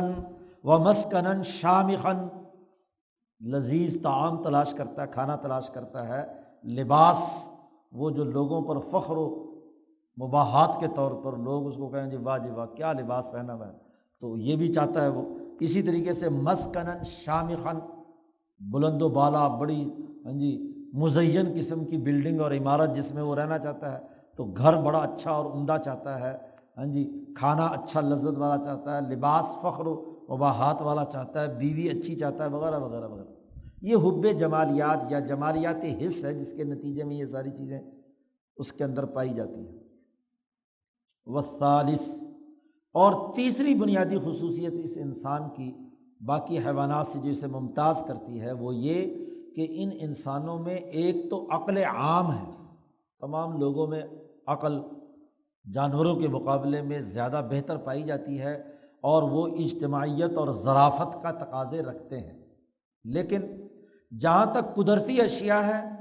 جو اللہ میاں نے پیدا کر دی، تو اس کے استعمالات میں خوب سے خوب تر کی تلاش یا نفع عام کے طور پر تو عام انسان کام کر لیتے ہیں، لیکن جہاں ایجادات، انسانی ارتفاق یا نفع کے لیے ایجادات کی ضرورت پیش آتی ہے، تو بسا اوقات عام انسان کی عقل وہاں نہیں پہنچتی۔ اس سوسائٹی میں نسبتاً زیادہ عقل والے، زیادہ درایت سمجھنے والے لوگ، حکماء، سائنسدان اور رہنما قسم کے لوگ موجود ہوتے ہیں، وجود میں آتے ہیں، اور وہ کسی چیز کو ایجاد کرتے ہیں کسی ضرورت کو پورا کرنے کے لیے۔ وہ کیا کرتے ہیں؟ یستنبتون الارتفاقات الصالحہ، ارتفاقات صالحہ کا استنباط کرتے ہیں، اخذ کرتے ہیں، اور وہ یوجد منہم، سوسائٹی، انسانی سوسائٹی میں ایسے افراد بھی پائے جاتے ہیں کہ جن کے سینوں میں ایک بات کھٹکتی ہے کہ کاش کہ اس مسئلے کو حل کرنے کے لیے، اس مشکل کو حل کرنے کے لیے کوئی ایجاد ہونی چاہیے۔ ہر انسان میں یہ کھٹکا پیدا ہوتا ہے کہ یہ جو میں کام کر رہا ہوں اس کو سہولت کے ساتھ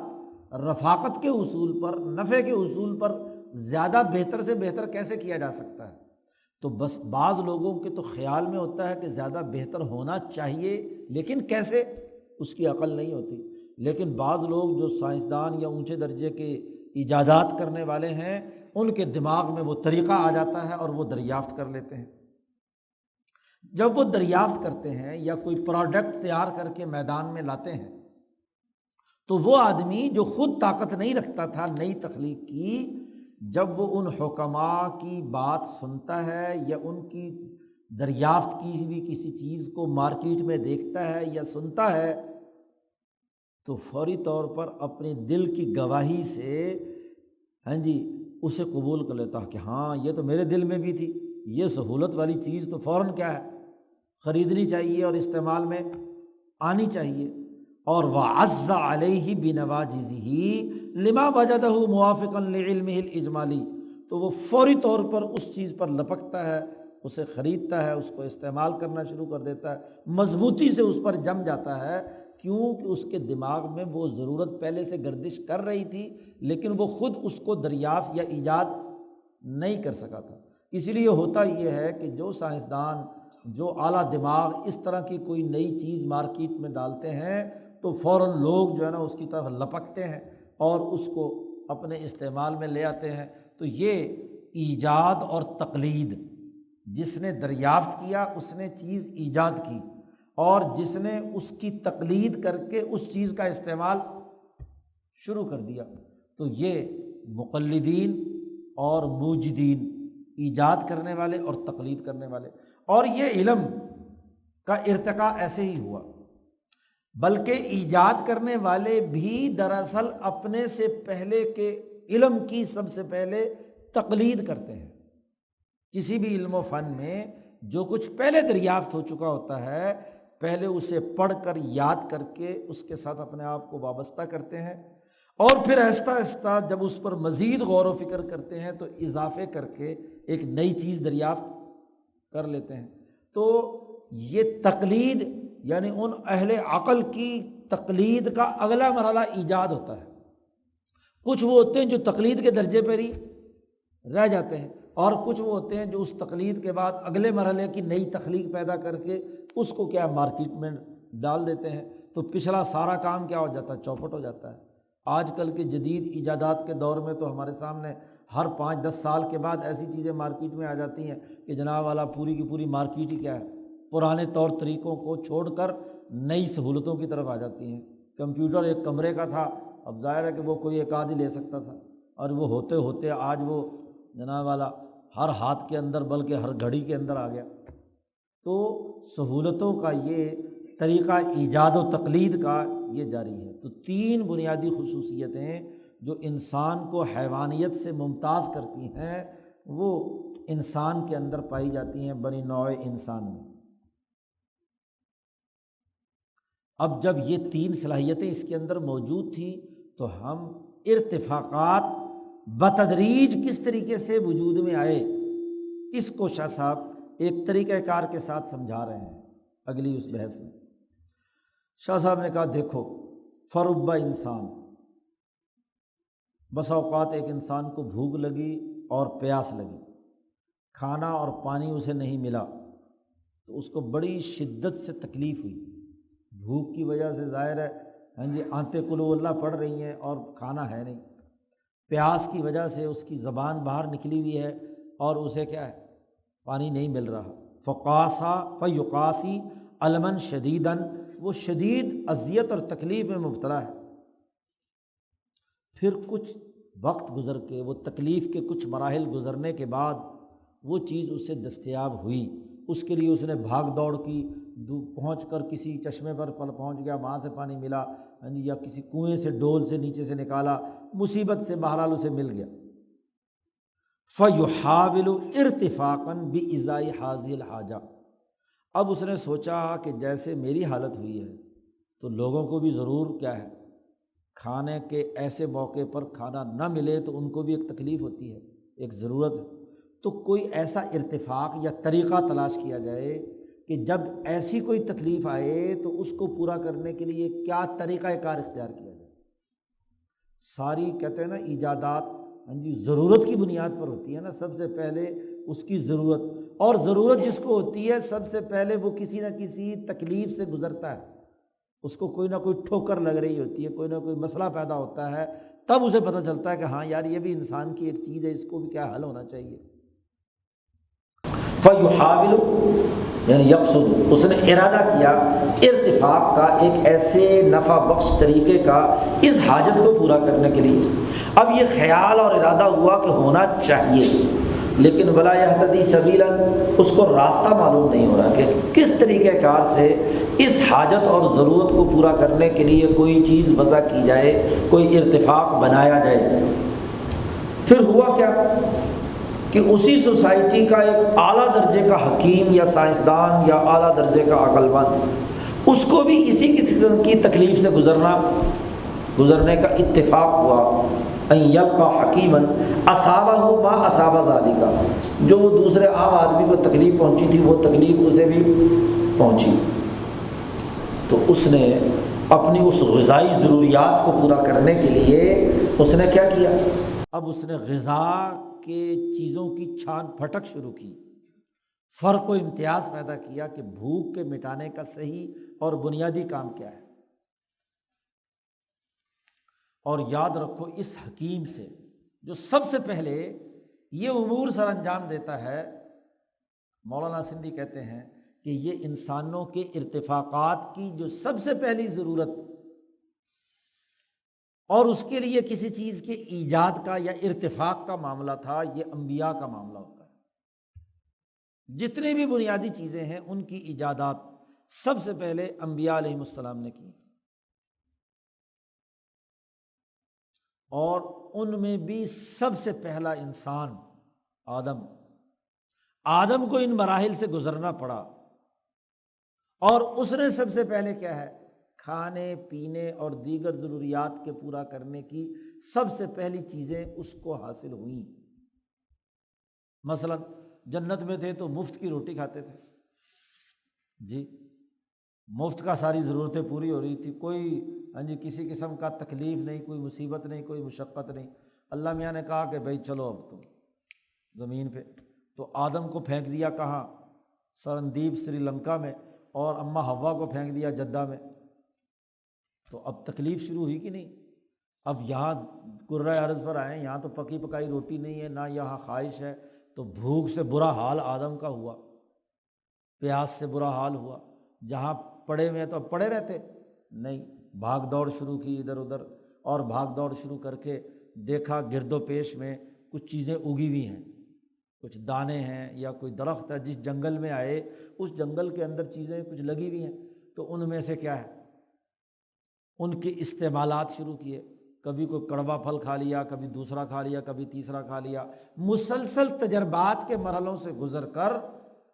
ان کو پتہ چلا کہ ان دانوں میں سے کون سا دانہ زیادہ مفید ہے اور کون سا کم مفید ہے، کون سا کڑوا ہے اور کون سا میٹھا ہے، کون سے پھل کھانے سے غذائی ضروریات پوری ہوتی ہے اور کس کو کھانے سے کیا ہے، پیٹ میں درد ہوتا ہے۔ تو یہ سارے گویا کہ انہوں نے اپنے جسم پر ساری پروونگ کی چیزوں کی کہ وہ تمام چیزیں کون سی مفید ہیں اور کون سی غیر مفید ہیں، تو انہوں نے وہ پہچان لیا، گویا کہ ایک ارتفاق دریافت ہو گیا کہ گندم، بیچارے گندم کھا کر ہی وہاں سے نکلے تھے، تو انہوں نے یہاں پر بھی کہا کہ بھی گندم سب سے مفید ترین ہے۔ تو اب گندم نہیں مل رہی تو پھر گندم کی کاشت کا طریقہ کار بھی کیا ہے، یہی مطلب ہے علم آدم الاسماء کلھا، اللہ نے ان کو وہ سکھائے، یہ تعلیم پریکٹیکل تھی، ایسے ہی نہیں کہ مفت میں اٹھا کر کتاب پڑھا دی پاکستانیوں کی طرح، لو جی کتاب پڑھ لو رٹا سسٹم کے تحت۔ بھوک کے مرحلے سے گزرے تو ان تمام تجربات کے نتیجے میں اس غذا تک پہنچے جو غذا واقعتاً انسانی جسم کے لیے مفید تھی۔ پھر اس کا جیسے آگے ارتفاق اول کی بحث آ رہی ہے تو وہاں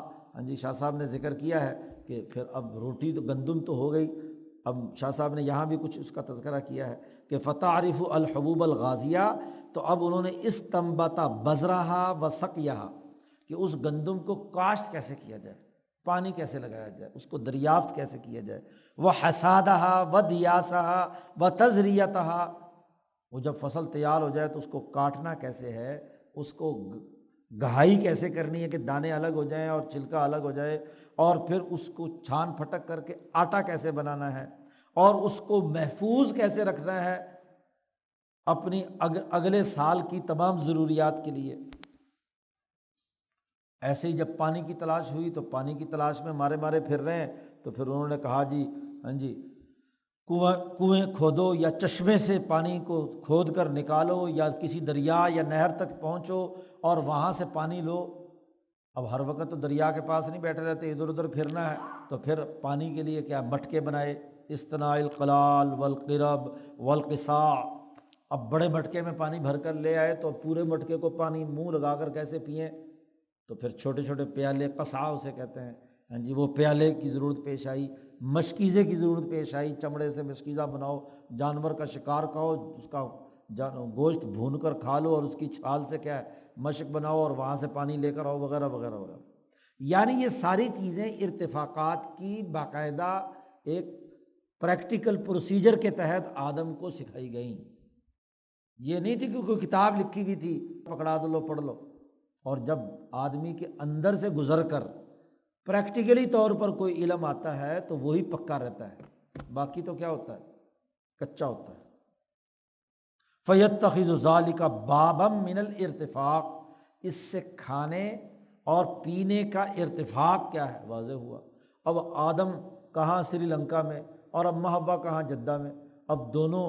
جناب اپنے اپنی جگہ پر رو پیٹ رہے ہیں، ضرورت ہے جنسی تعلق قائم کرنے کی اور دونوں ہیں نہیں،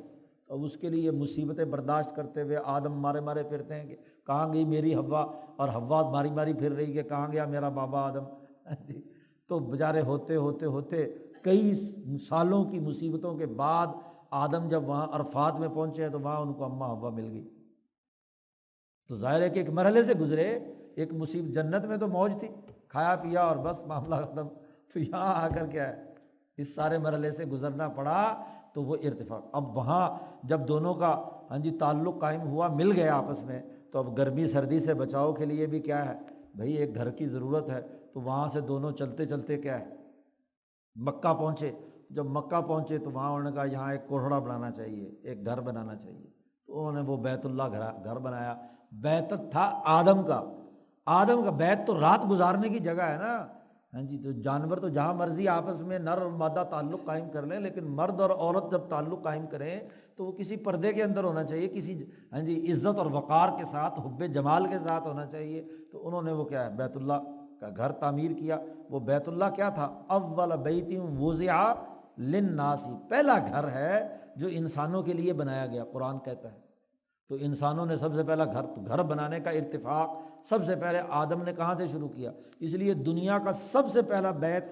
ارتفاقات کی اساس پر آدم نے مکہ میں بنایا، اور اسی کی بنیاد پر سارے گھر بعد میں کیا ہے اسی پیٹرن پر بننا شروع ہوئے، وغیرہ وغیرہ۔ اب پہلا باب مکمل ہو گیا کہ کھانے پینے کی یہ چیزیں ہیں، پینے کی یہ چیزیں ہیں، کھانے کی یہ چیزیں ہیں۔ شاہ صاحب نے کہا اس کے بعد پھر کیا ہوا کہ جناب دانوں کا پتہ چل گیا کہ گندم کھائی جاتی ہے، لیکن انہ یقذم الحبوب کما ہی، اب پہلے انسان نے سب سے پہلے دانے پھانکنے شروع کیے، اب منہ میں ڈالے اور بڑی مشکل سے چبا چبو کے اندر تو لے گیا، لے جانے کے بعد کیا ہوا؟ فلا تنہضم فی معدتہ، اس کے معدے میں وہ ہضم نہیں ہو رہے۔ جب آپ ویسے ہی کچی گندم حلق سے نیچے اتاریں گے تو وقتی طور پر تو بھوک مٹ جائے گی، لیکن یہ گندم جب معدے میں ہضم نہیں ہوگی تو ظاہر مرور اٹھائے گی نا، خرابی پیدا ہوگی۔ تو اب اسی طریقے سے وَيَرْتَوِعُ الْفَوَاكِهُ، ہاں جی اسی طریقے سے انہوں نے جنگل تھا وہاں سے پھل کچے تھوڑے، اور کچے ہی پھل جو ہے نا وہ چر لیے، یرتا کہتے ہیں چر لینا، تو وہ چر لیے پیٹ میں گئے تو فلا تنہضم، وہ بھی ہضم نہیں ہو رہے۔ تو اب سوچ میں پڑ گئے مصیبت ہے، ابھی یہ پھل تو کھایا ہے، جنت میں تو مفت کا پکا پکایا ملتا تھا، یہاں اب یہ کچا پھل کھایا ہے، کچے دانے کھائے ہیں گندم کے، تو اب ارادہ ہوا کہ بھئی ان کا کوئی طریقہ سوچنا چاہیے جس کی وجہ سے پیٹ میں جا کر یہ ہضم ہو جائیں۔ تو فیحاول الشیئا بازائی حاضی، اس کے مقابلے میں انہوں نے کچھ ارادہ کیا، فلا یہتدی سبیلا، راستہ نہیں مل رہا تھا۔ اتنے میں ایک حکیم کے اوپر یہ بات القاء ہوئی، اور وہ حکیم ظاہر ہے کہ نبی ہیں، خود آدم ہیں، ان کے اوپر القاء ہوئی کہ استنبت الطبخ والقلی والطحن والخبز، کہ اس کو پکانا چاہیے جی، پکا کر کھائیں گے تو پھر پیٹ میں درد۔ تو یہ بھی تجربہ کیا نا اپنے اوپر، کچا کھایا تو پیٹ میں درد، اور پکا کر کھایا تو پیٹ میں درد نہیں تھا۔ اسی طرح اس کو بھون لیا یا اس کو آٹا پیس کر روٹی بنائی، اور اس طرح روٹی بنانے اور پھر روٹی کو بھی کچے نہیں بلکہ آگ پر پکانے کا ارتفاق دریافت ہو گیا۔ تو یہ بھی ایک تجربات کے ذریعے سے انسان وہاں روٹی تک پہنچا، سالن تک پہنچا۔ وقس علی ذالک، شاہ صاحب نے کہا یہ جو ہمیں چند مثالیں دی ہیں اسی پر قیاس کر لو حاجاتی ہی کلھا، تمام حاجات کے بارے میں جتنی بھی ضرورتیں تھیں وہ اسی تجرباتی مراحل سے انسان دریافت کرتا چلا گیا۔ اور چونکہ پہلے آدم کو یا پہلے انسان کو یہ چیزیں جو دریافت ہو رہی تھی وہ اپنی نسل کو بتا کر جاتا تھا کہ بھئی یہ چیزیں سہولت والی ہیں، تو نسل در نسل وہ ساری معلومات جمع ہوتی چلی گئیں، تو ارتفاقات کا ایک مجموعہ جمع ہوتا چلا گیا۔ شاہ صاحب کہتے ہیں والمستبصر یشہد عندہ لما ذکرنا حدوث کثیر من المرافق، غور و فکر کرنے والا ضرور گواہی دے گا کہ جو بات ہم نے پیچھے ذکر کی ہے کہ کس طریقے سے یہ ارتفاقات ان کی اکثریت وجود میں آئی، تو ضرور ان مراحل اور مشقتوں سے، جہاں اس کے دماغ میں رائے کلی تھی، ظرافت تھا، ایجاد و تقلید کے پہلو تھے، ان تینوں کو بروئے کار لا کر وہ مرافق کی بہت ساری چیزیں کیا ہے دریافت کرتے رہے۔ بعد ما لم تکن، جب کہ اس سے پہلے وہ ارتفاق موجود نہیں تھا، لیکن اس کے دریافت کرنے سے، ان مراحل سے گزرنے سے وہ ارتفاق یا وہ سہولت پیدا ہوتی چلی گئی۔ اور فمضى على ذلك قرون، اس پر صدیاں گزر گئیں،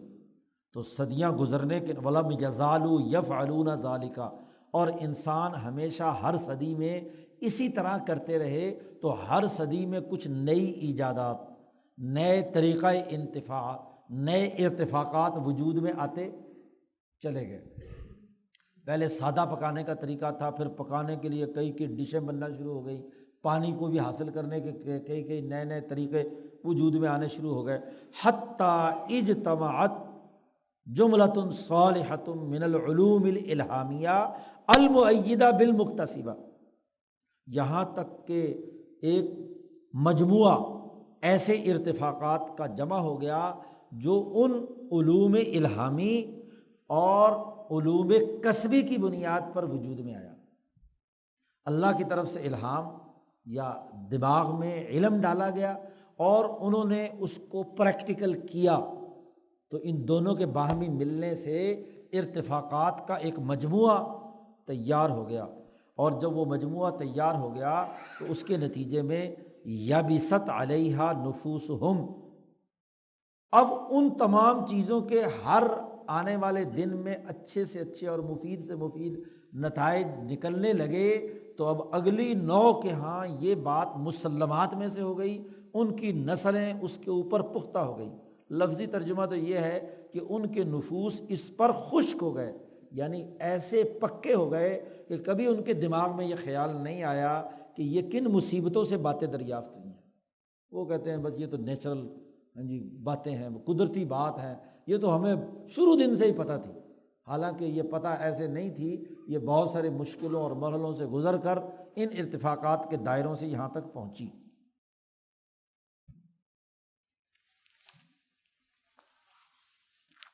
حتیٰ کہ جب یہ ارتفاقات کے مراحل آگے بڑھے تو بڑے بڑے حکماء نے، مولانا سندھی کہتے ہیں بڑے بڑے حکماء نے ان پر مزید غور و فکر کر کے ہر شعبے کے قوانین دریافت کر لیے، کھانے کے، پینے کے، پہننے کے، مکان بنانے کے وغیرہ وغیرہ۔ تو حکماء نے یہ کام کر کے اس کے طریقہ کار دریافت کر لیے۔ اب مثلاً مولانا سندھی نے ایک مثال دی ہے اس کی شرح میں کہ مثلا انسان نے آگ اور توانائی حاصل کرنے کے لیے سب سے پہلے اپنے گرد و پیش میں پتھر دیکھا تھا، پتھروں کو رگڑنے سے آگ بھڑکتی تھی اور اس سے اس نے آگ جلانے اور اس آگ پر اپنے جانور گوشت بھوننے یا سبزی پکانے یا گندم پکانے کا کام کیا تھا۔ اب یہ سب سے پہلے آدم سے اور یا پہلے انبیاء کے ذریعے سے انہیں معلوم ہوا، اور پھر آہستہ آہستہ انہوں نے گرد و پیش میں مزید تلاش جاری رکھی تو انہیں مثلاً پوٹاش مل گیا، کبریت جسے کہتے ہیں، وہ پہاڑوں میں سے مل گیا، اور بہت سارے ایسے معدنیات مل گئی جن سے آگ لگائی جا سکتی تھی، اور اس آگ کے ذریعے سے کیا زیادہ پھر لکڑیاں جلا کر آگ، تو ہوتے ہوتے مولانا سندھی کہتے ہیں سما و سما و سما، آج حرارت حاصل کرنے اور توانائی حاصل کرنے کے لیے مثلاً بجلی دریافت ہو گئی۔ 1880 کے اندر ایک امریکی نے کیا ہے بجلی دریافت کر لی۔ تو اب اس طریقے سے یہ مختلف مراحل سے گزرتا ہوا ہے۔ وہاں مولانا سندھی نے کہا ہے کہ یہ جو چیزیں دریافت ہوئی ہیں ارتفاقات کے درجے میں، تو یہ حکماء یا سائنسدانوں کے ذریعے سے آئی ہیں، اور یہ حکماء اور سائنسدانوں کی دو بنیادی قسمیں ہیں۔ ایک حکماء کی قسم وہ ہے جن کو اللہ تبارک و تعالیٰ کی طرف سے الہام ہوا اور انہوں نے ہر شعبے کی جو بنیادی ضروریات تھیں وہ محنت و مشقت سے دریافت کر کے انسانیت کے سامنے رکھ دیں، کھانا پینا پہننا، یا جتنی معدنیات میں سے ابتدائی ضروری چیزیں تھیں، مثلا لوہا، چاندی، تانبا، ان کے استعمالات، یہ جو پہلا بنیادی کام ہے یہ تمام انبیاء نے کیا۔ جیسے داؤد علیہ السلام نے لوہے کا وہ ذوالقرنین کے زمانے میں کیا ہے چاندی اور تانبے کا دریافت، جتنی دھاتیں دریافت ہوئی ہیں بنیادی، وہ تمام کی تمام انبیاء علیہ السلام کے ذریعے سے انسانیت کے سامنے آئی ہیں۔ ایک قسم دوسری ہے کہ ان بنیادی چیزوں کو مزید آگے ریفائن کرنے اور اگلے درجے میں ان کو زیادہ بہتر سے بہتر، خوب سے خوب بنانے کا کام، اس کے لیے ضروری نہیں ہے کہ وہ حکماء انبیاء بھی ہوں۔ اور یہ چونکہ معاملہ قیامت تک چلنا ہے، دھاتوں سے استعمالات کا، دھاتوں کی ذیلی تقسیم کا، اس کے ذریعے سے نئے نئے ارتفاقات کے استعمالات کا، یہ قیامت تک کے حکماء دنیا میں انسانوں کے لیے اللہ نے ایک راستہ رکھا ہے، اس کے ذریعے سے یہ ایجادات ہوتی رہیں گی۔ بنیادی ضروریات کی جو ایجادات تھیں وہ انبیاء کے ذریعے سے انسانیت کے سامنے آئیں۔ اس طریقے سے ایک مجموعہ ارتفاقات کا جمع ہو گیا۔ وبالجملۃ، خلاصہ یہ ہے کہ فحال الالہامات الضروریہ مع هذه الاشیاء الثلاثہ، ضروری الہامات کی حالت اور اس کے ساتھ یہ تین صلاحیتیں، رأی کلی انبعاث علی شیء من رأی کلی والظرافہ اور ایجاد والتقلید۔ وہاں چونکہ شاہ صاحب نے البدور بازغہ میں یہی لفظ استعمال کیا ہے ایجاد والتقلید، تو وہی ہمارے ہاں بدور بازغہ کی عبارت کا ترجمہ ہے۔ وہاں یہ تمام الہامات اور یہ جو ضروری ارتفاقات اور یہ تینوں چیزیں، رأی کلی، ظرافت اور ایجاد و تقلید، یہ انسانیت کے لیے ایسے ہو گئی جیسے اس کا سانس، کمثل النفس، ایک نفس ہے اور ایک نفس۔ نفس کہتے ہیں فا کے زبر کے ساتھ سانس کا چلنا، تو جیسے سانس چل رہا ہو تو بندہ موجود ہوتا ہے، اور اگر نہ چل رہا ہو تو کیا ہے فوت ہو جاتا ہے۔ یہ ارتفاقات گویا کہ انسان کی جان بن گئے، انسان کے یہ جو بنیادی ارتفاقات ہے، گویا کہ ان ارتفاقات کے بغیر انسانیت کا زندہ رہنا محال ہو گیا۔ اصلہ ضروری بمنزلۃ حرکت النبض، کہ یہ سانس کا جو اصل بنیادی سانس ہے وہ جاری رہنا چاہیے تاکہ اس کی نبض حرکت میں رہے۔ ہاں نبض جو ہے وہ پریشر کے ساتھ پوری توانائی کے ساتھ چل رہی ہے یا کمزوری سے چل رہی ہے، یہ کیس ٹو کیس انسانوں کے درمیان فرق ہو سکتا ہے۔ وقد انضم معه الاختیار فی صغر انفاسی و کبرہا، کہ یہ سانس ان کی نبض مشرف ہے یا کیا ہے، معتدل متوسط ہے یا منخفض ہے۔ نبضیں بنیادی طور پر 3 ہوتی ہیں، یہ حکیم لوگ یہاں رکھتے ہیں نا ہاتھ، یہ رگوں پہ تو 4 انگلیاں رکھتے ہیں۔ جو سٹروک دل خون کو پھینکتا ہے نا، تو سٹروک مارتا ہے آپ کے خون کو گردش پیدا کرنے کے لیے۔ جتنا دل کا سٹروک مضبوط ہوگا، چوٹ مضبوط ہوگی، اتنے ہی اس رگ کے اوپر اس کی جو حرکت ہے وہ بڑی لمبی ہوگی۔ تو جب یہ 3 انگلیاں اس نبض کے اوپر رکھتے ہیں، اس رگ کے اوپر رکھتے ہیں، تو اگر پہلی انگلی بھی، دوسرا پوروا بھی، تیسرا بھی، چوتھا بھی، چاروں پر کو وہ سٹروک سنائی دے، محسوس ہو، تو اس کو کہتے ہیں نبض مشرف، یعنی اونچے درجے کی اعلیٰ نبض کہلاتی ہے۔ اور اگر 2 یا 3 پر آ کر وہ سٹروک فارغ ہو جائے تو اس کو کہتے ہیں متوسط، اور 1 یا 2 پر ہو جائے تو اس کو کہتے ہیں بالکل ٹھنڈی، منخفض۔ کوئی حکیم ہوگا یہاں بیٹھا ہوا؟ ہے ہی نہیں کوئی حکیم۔ تو بہرحال یہ نبض دریافت کرنے کا، تو یہ صغر اور کبر یہ ہے کہ وہ نبض مشرف ہے، نبض متوسط ہے یا نبض منخفض ہے،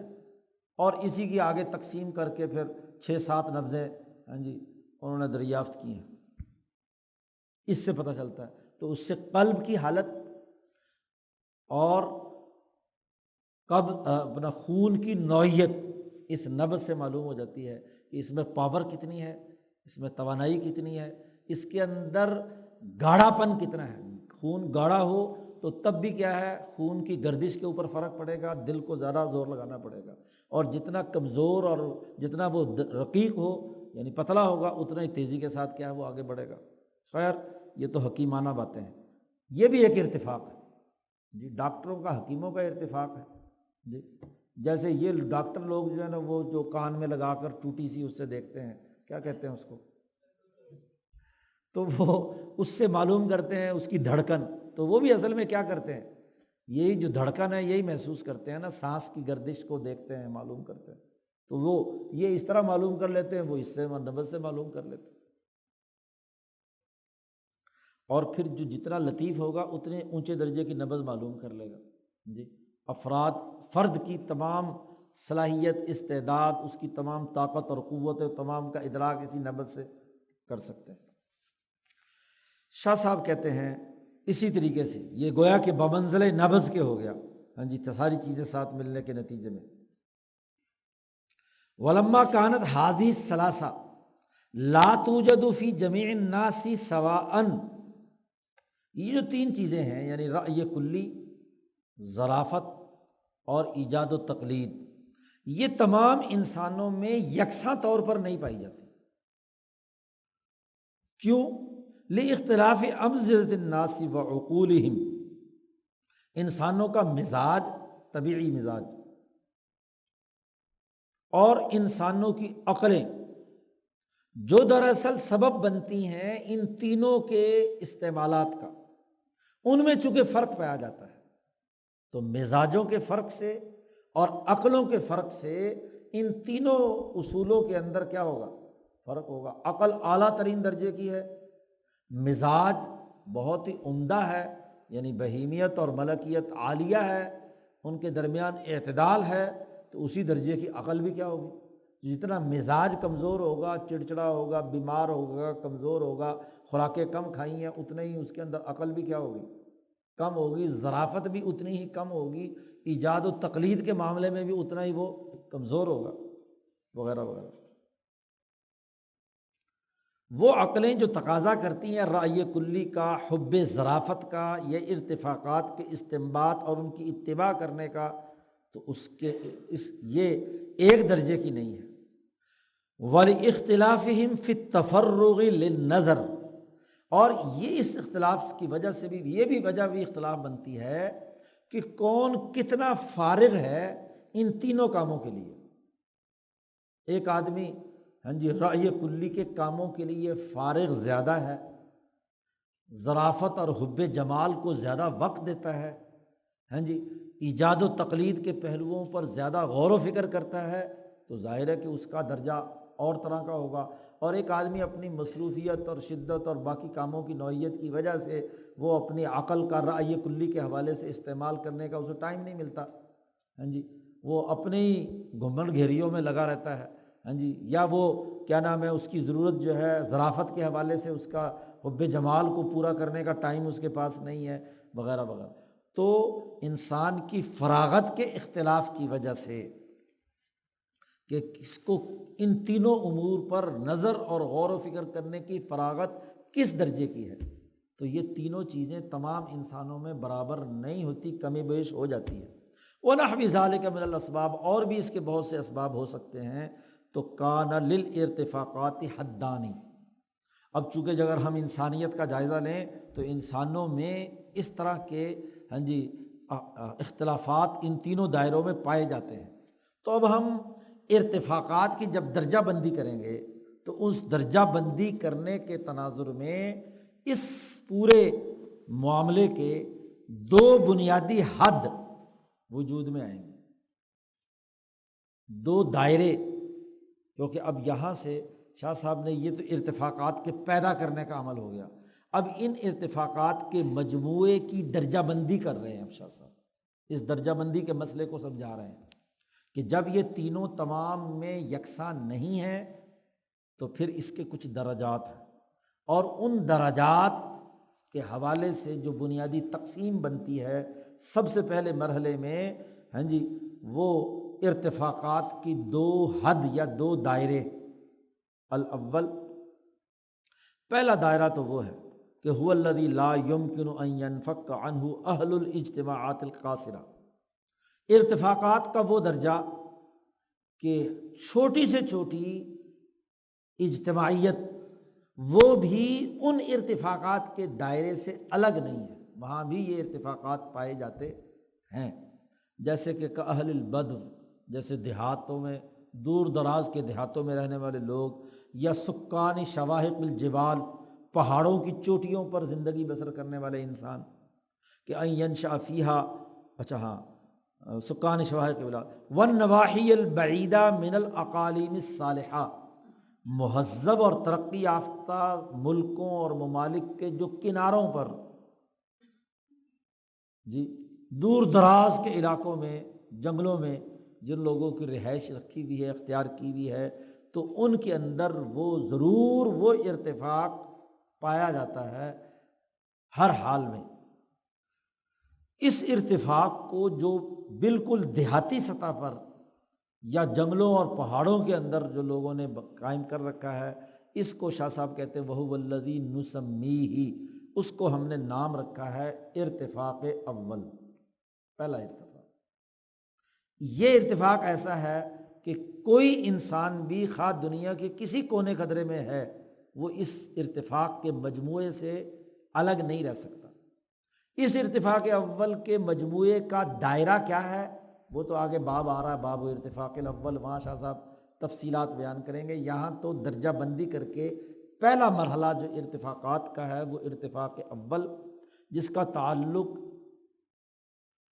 قصور والی اجتماعیتیں، یعنی کمی اور کوتاہی والی جو اجتماعیتیں ہیں، دیہات ہیں یا پہاڑوں پر رہنے والے ہیں۔ نمبر دو، دوسری حد اس کی وہ ہے کہ ما علیہ اہل الحضر والقری العامرہ من الاقالیم الصالحہ، دوسری وہ ہے کہ جو شہری لوگ یا ایسی بستیاں جو بہت زیادہ آباد اور گنجان ان کے اندر آبادی ہے، من الاقالیم الصالحہ، ان اقلیموں اور ممالک سے کہ جو مہذب ہے، خاص طور پر یہ وہ شہر ہیں یا ممالک ہیں جو خط استواء کے آس پاس موجود ہیں، ان کو مہذب ممالک عام طور پر کہا جاتا ہے۔ کیوں کہ جو سردی کے ٹھٹھرتے ہوئے علاقوں میں ہوتے ہیں تو ابتدائی زمانے میں وہ اقلیم ہمیشہ سے جمود کا شکار رہے ہیں، انہی میں حرارت اور توانائی رہی ہے جو خط استواء کے آس پاس جو ممالک اور علاقے تھے۔ المستوجبہ ان ینشأ فیہا اہل الاخلاق الفاضلۃ والحکماء، وہ ایسے مہذب معاشرے کہ جن میں اعلیٰ اخلاق کے حامل حکماء پیدا ہوتے رہے، اور فإنہ کثر ہنالک الاجتماعات، اور وہاں انسانوں کے اجتماعات بھی بڑی کثرت سے ہوئے، اور جہاں کسی شہر یا علاقے کے اندر، ملک کے اندر زیادہ سے زیادہ انسان بسیں گے تو ان کی حاجات بھی زیادہ بنتی چلی جائیں گی، اور ان حاجات میں ٹکراؤ بھی ہوتا جائے گا، ازدحمت الحاجات، اور جب حاجات زیادہ ہوں گی تو کثرت التجارب، تو تجربے بھی اتنے ہی زیادہ ہوں گے۔ ایک بڑے شہر کے اندر ایک کام کو جب سینکڑوں دفعہ کرے گا ایک کام کرنے والا تو اس کا تجربہ زیادہ ہوگا، جب تجربہ زیادہ ہوگا تو اسے اس کام کے اندر مہارت اور نئی سے نئی جہتیں اس کے اندر تخلیق ہوں گی، اور کسی دیہات اور چھوٹے جگہ پر آدمی بیٹھا ہوا ہے تو وہاں اس کو تجربہ کرنے کا موقع کم ملے گا، تو تجربے کے کم ہونے کے نتیجے میں اس کی مہارت بھی کم ہوگی۔ اسی طرح انجینئر اور مستری بھی چھوٹے شہروں میں اللہ ماشاء اللہ کبھی بلڈنگ بنتی تھی، اب تو خیر وہاں بھی سلسلہ شروع ہو گیا، لیکن جو شہر کے اندر کام کرنے والا مزدور مستری ہے تو وہاں کثرت سے کام کرنے کے نتیجے میں کیا ہے، مہارت اور سکلز جو ہے اس کے اندر زیادہ تیزی کے ساتھ پیدا ہوتی چلی جاتی ہیں۔ تو اس کے نتیجے میں فَاسْتُنبِتَتْ سُنَنٌ جَزِيلَةٌ، پھر اس کے نتیجے میں نئی سے نئے طریقے، عمدہ سے عمدہ طریقے، خوب سے خوب تر چیزیں جو ہے نا وہ وجود میں آنا شروع ہو جاتی ہیں۔ وَعَزُّوا عَلَيْهَا بِالنَّوَاجِذِ، اور وہ لوگ اس کو مضبوطی سے پکڑ لیتے ہیں۔ تو ایک ارتفاق کی پہلی حد ہے جو دیہاتی علاقوں میں ہوتی ہے، اور ایک ارتفاق کی دوسری حد ہے جو شہری اور ترقی یافتہ علاقوں میں ہوتی ہے۔ شاہ صاحب کہتے ہیں کہ یہ جو دوسرا دائرہ ہے، ارتفاق کی دوسری حد ہے، طرف الاعلیٰ من ھذا الحد ما يتعاملہ الملوک واہل الرفاہیۃ الکاملہ، جہاں حکمرانی کا اچھا نظام ہو جائے اور عدل و انصاف کرنے والے حکمران اور بادشاہ ہوں، تو اس کے نتیجے میں جو ترقیات ہوتی ہیں تو ان میں جو حکمران طبقہ ہوتا ہے وہ ان کا استعمال زیادہ کرتا ہے، تو زیادہ کرنے کے نتیجے میں نئی سی نئی چیزیں ان کے لیے دریافت کرتے ہیں حکماء الامم، ایجادات کرنے والے۔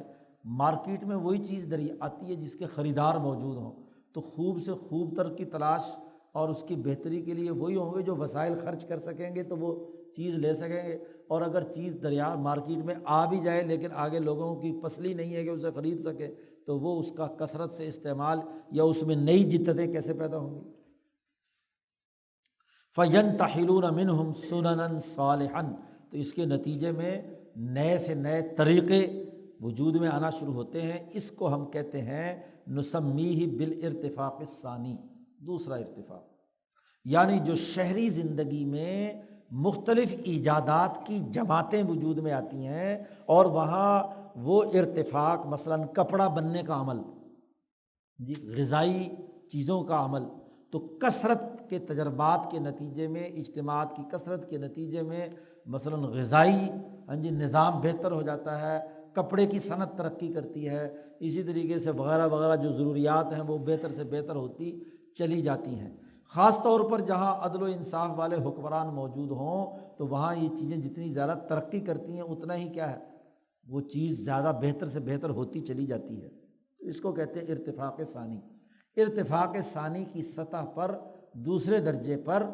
ان حاجات کے ماہرین اور ان کی جماعتیں اور انجمنیں وجود میں آتی ہیں۔ جیسے جب ارتفاق ثانی کی آگے تفصیلی بحث آئے گی تو وہاں شاہ صاحب نے اس کی وضاحت کی ہے۔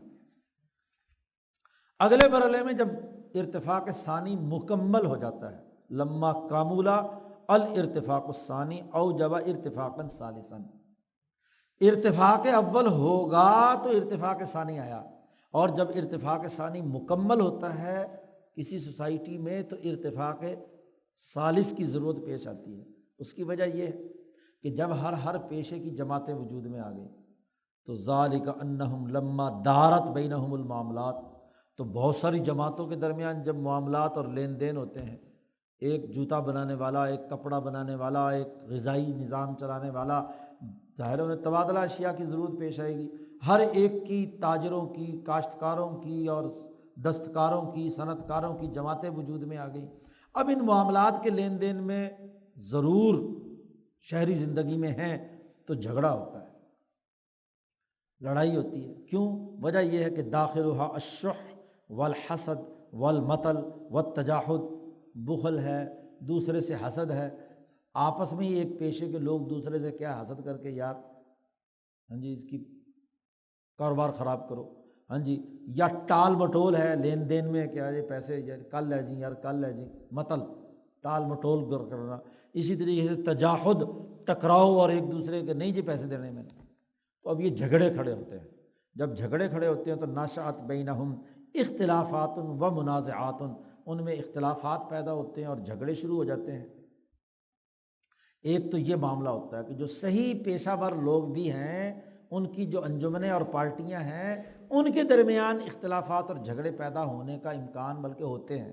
ایک یہ۔ اور بسا اوقات یہ ہوتا ہے کہ جب ایسے سوسائٹی ترقی کرتی ہے تو کسی اس شہری زندگی کے اندر چور ڈاکو بھی بہت سارے ہو جاتے ہیں۔ نشأ فیہم، ایسے لوگ پیدا ہو جاتے ہیں جن پر پست قسم کی خواہشات اور شہوتیں غالب آ جاتی ہیں، اور وہ قتل اور لوٹ مار کا ارتکاب شروع کرتے ہیں۔ ہاں جی، صحیح پیشے سے کمانے کے بجائے انہوں نے کہا جی چلو دکان کا تالا توڑو اور چیز اڑا لو، یا کسی بندے کو تاجر کو قتل کرو، یا تاوان لو اور اغوا کرو اور یہ کرو وہ کرو۔ دو باتیں۔ تیسری بات یہ ہے کہ بعض پیشے یا ارتفاقات ایسے ہوتے ہیں جو مشترکۃ النفع ہوتے ہیں، یعنی ایک کمپنی کی صورت میں یا اجتماعیت کی صورت میں مختلف لوگ مل کر کام کریں تو وہ ارتفاق اچھا ہوتا ہے۔ لا یطیق واحد منہم اقامتها، اکیلا کوئی آدمی اس کام کو کر نہیں سکتا، یا کر تو سکتا ہے لیکن آسانی سے نہیں کر سکتا، یا اپنے نفس پر بڑی مصیبت اور مشقت سے کرنا پڑتا ہے۔ تو ایسی حالت میں جہاں مشترکہ معاملات آ گئے تو مشترکہ معاملات میں حل کرنے کا طریقہ کیا ہے؟ تو ایسے جھگڑے ختم کرنے، ایسے معاملات کو ختم کرنے کے لیے سب مل کر اپنے ووٹ سے اپنا حکمران بنائیں، جیسے آج آپ نے بنایا ہے۔ فاضطروا الی اقامت ملک،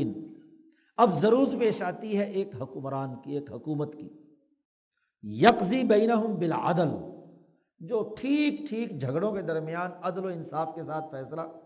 کرے، ڈنڈی نہ مارے، کسی ایک کی حمایت نہ کرے، لوٹ مار اور قاتلوں کو کرنے والوں کو روکے، جان مال عزت آبرو کا تحفظ فراہم کرے۔ اس کے لیے ایک حکومت کی ضرورت ہے۔ اور وَيَزْجُرُ عَاصِيَهُمْ، عدل و انصاف سے جھگڑے نمٹائے، ان کے جو نافرمان سوسائٹی کے ڈسپلن کو توڑنے والے ہیں ان کی ڈانٹ ڈپٹ کرے، اور ان میں سے جس نے غلط کام کیا ہے اس کا مقابلہ کر کے اس کو قرار واقعی سزا دے، جس نے لوٹ مار کی ہے اس کو پکڑ کر جیل میں ڈالے۔ دیکھ لو، حکومت کا یہ کام ہے نا۔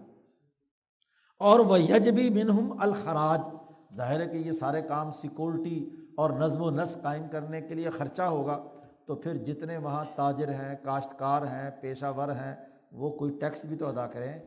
تو ان سے ٹیکس اکٹھا کرے، خراج اکٹھا کرے، اور اس خراج کے مصرف متعین کرے کہ یہ واقعتاً اس کا پورا آڈٹ ہو کہ یہ جتنے بھی اجتماعی بیت المال کی چیزیں اکٹھی ہوئی ہیں ان کو ان کے صحیح مصرف میں خرچ کرے جہاں واقعی ضرورت ہے۔ یہ نہ ہو کہ شیر مادر سمجھ کر حکمران صاحب کھاتا پیتا رہے۔ تو حکومت کا مقصد وہ جو چھوٹی چھوٹی جماعتیں یا پیشے والے لوگ یا ملازمین یا اس سوسائٹی میں رہنے والے فیملیز ہیں ان کے درمیان جھگڑے نمٹانا، امن قائم کرنا، جان مال عزت آبرو کا تحفظ کرنا، یہ ارتفاق ثالث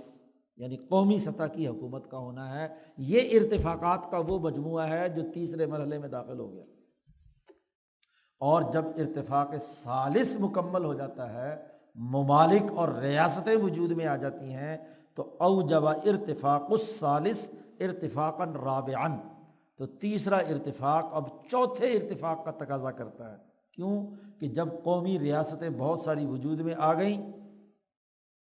تو جب ہر حکمران اپنی جگہ پر اپنی ریاست کا سربراہ بن گیا تو اور جوبیہ الیہ الاموال، اور اس ریاست کے مال اکٹھے ہو کر اس کے پاس آنے شروع ہو گئے، اور وانضم الیہ الابطال، اور ان کے ساتھ فوجی اور عسکری قوت ملتی چلی گئی، تو ہر ملک کی ایک عسکری طاقت وجود میں آ گئی، ایک معاشی طاقت وجود میں آ گئی، تو پھر اب ریاستوں کے درمیان بخل، حسد، کینہ جیسے جماعتوں کے درمیان ہونا تھا، ایسے ہی اگلے مرحلے میں ملکوں اور قوموں کے جو سربراہان اور بادشاہان اور حکمران ہوتے ہیں یا ریاستوں کے مفادات ٹکراتے ہیں تو ان میں بخل پیدا ہوا، حرص پیدا ہوا، حقد پیدا ہوا۔ اب چونکہ مال آتا ہے تو پرانے زمانے میں تو یہ تھا کہ بھئی ہماری ریاست اگر اتنے عرصے کی ہے تو اتنا مال آ رہا ہے، اب دوسری ریاست پر قبضہ کر لو تو وہاں کے حکمران ساتھ مل جائیں، وہاں کے علاقے کے لوگ مل جائیں گے تو ان کا ٹیکس بھی میرے پاس آئے گا، تو دوسروں کی منڈیوں پر قبضہ کرو، دوسروں کی ریاستوں پر قبضہ کرو، تو یہ معاملہ کیا ہے، شروع ہو جاتا ہے۔ تو تشاجروا فیما بینہم، وہ حکمران اور ممالک، ریاستیں ایک دوسرے سے جھگڑتی ہیں، ان کے درمیان قتل و غارت گری کا سلسلہ شروع ہوتا ہے۔ تو اب ان ریاستوں میں عدل و انصاف قائم کرنے کے لیے ایک بین الاقوامی خلافت کے نظام کی ضرورت ہے۔ فاضطروا الی اقامت الخلیفہ، انہیں ایک خلیفہ قائم کرنے کی ضرورت ہے۔ اب الانقیاد لمن تسلط علیہم تسلط الخلافت الکبریٰ۔ شاہ صاحب نے دو باتیں کہی ہیں، دیکھو شاہ صاحب کی بڑی گہری نظر ہے۔ یا تو خلیفہ ہو، یعنی ٹھیک ٹھیک عدل و انصاف قائم کرنے والا خلافت کبریٰ کا نظام ہو، جو ملکوں کے درمیان امن و امان کو یقینی اپنی طاقت اور قوت سے بنائے، اور یا الانقیاد لمن تسلط علیہم تسلط الخلافت الکبریٰ، خلافت کبریٰ کی طرح کا ایک ایسا بین الاقوامی نظام مسلط ہو جائے اور ریاستیں اس کے تابع بن جائیں کہ وہ حقیقی عدل والا تو نہیں ہے لیکن ایک بین الاقوامی ڈھانچہ ہے جس نے ریاستوں کے حقوق و فرائض متعین کر دیے اور ان کے جھگڑوں میں وہ نمٹانے کے لیے ایک کردار ادا کرتا ہے۔ جس زمانے میں شاہ صاحب یہ لکھ رہے ہیں اس زمانے میں خلافت کے ختم ہونے کا کوئی تصور تھا نہیں، 1747 میں لکھ رہے ہیں جی، اور 1947 یا 44 میں اقوام متحدہ بنا ہے۔ تو تسلط، شاہ صاحب نے کیا کہا، تسلط اس کا قائم ہو اور اس کے لوگ تابع ہیں، تسلط الخلافت الکبریٰ، خلافت کبریٰ کی طرح کا اس کا تسلط ہو۔ وہ اس بات کو یقینی بنائے کہ ریاستوں کی حدود میں سے کسی ریاست کی حد کو توڑ کر دوسرے کی ریاست پر قبضہ نہیں کیا جائے گا،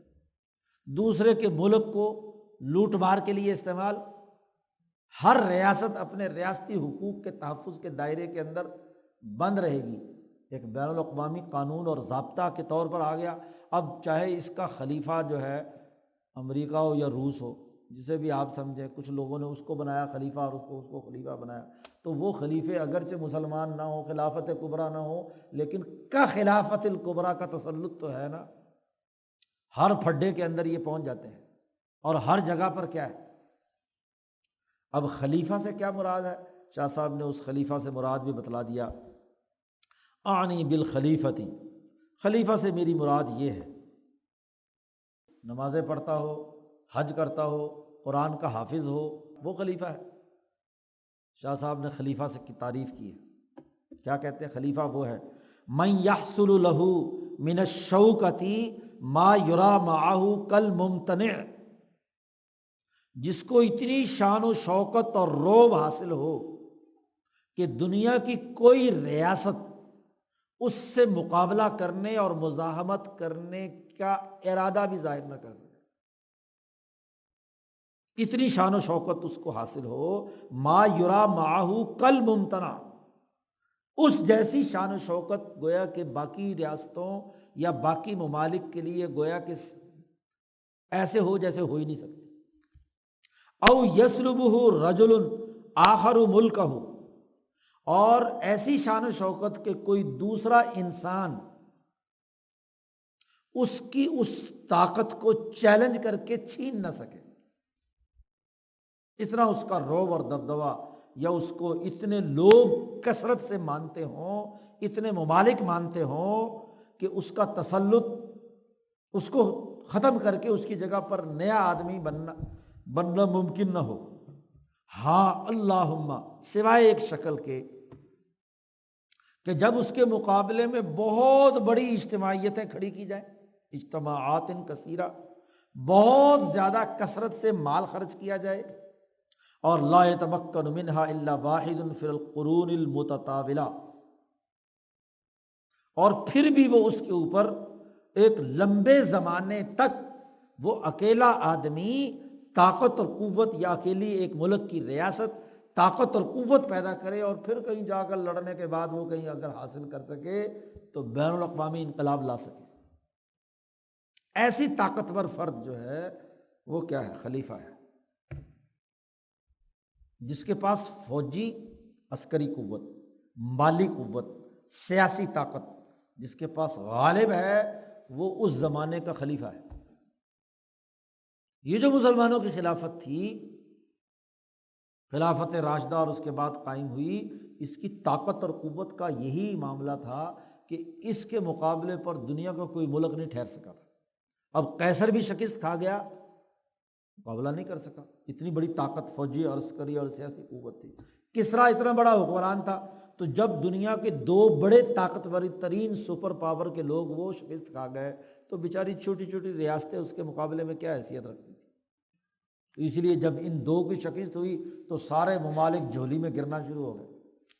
جی، کیونکہ اس کے مقابلے میں اتنی بڑی طاقت پیدا نہیں کی جا سکتی تھی۔ اور جب تک خلافت کی یہ شان و شوکت اور رعب برقرار رہا، اس وقت تک تو وہ خلیفہ تھا، اور اگر بیچارہ خلیفہ عثمانی مصطفیٰ کمال اتا ترک کے زمانے میں ناکارہ ہو گیا کہ اس کی حکمرانی ترکی کے اندر ہی نہیں چلتی، تو ایسی خلافت کا صرف ماڈل رکھنا تھا وہاں، یا ایسے خلیفہ کو وہاں سجا کر رکھنا تھا جو لندن سے ہدایات لے کر کام کر رہا تھا، تو وہ تو خلیفہ تھا ہی نہیں، کیونکہ اس کی شوکت ہی نہیں رہی۔ جب شوکت نہیں رہی تو اس کو اٹھا کر اگر باہر پھینک دیا تو خلافت ختم کی ہے، یا خلافت کی حقیقت جو مٹ چکی تھی اسے تسلیم کر لیا گیا، اور ان ریاستی حدود تک برقرار رہا۔ اب ذرا اس خلافت کی صورت میں دیکھو کہ جس کو یہ آج کل مسلمان اور مولوی خاص طور پر خلیفہ بنانے کے چکر میں ہے، طیب اردگان کے پاس اتنی شان و شوکت ہے، اتنی فوجی عسکری طاقت اور قوت ہے کہ وہ اس طاقت کا کوئی ملک مقابلہ نہ کر سکتا ہو، تو خلیفہ صرف زبان کے لفظ سے خلیفہ بنا دینے سے خلیفہ نہیں بن جاتا، یا کسی ایک ریاست کے مان لینے سے خلیفہ نہیں بن جاتا۔ ناخلف سے خلیفہ تو ہو سکتا ہے، حقیقت میں خلیفہ نہیں۔ شاہ صاحب کہتے ہیں وَيَخْتَلِفُ الْخَلِيفَةُ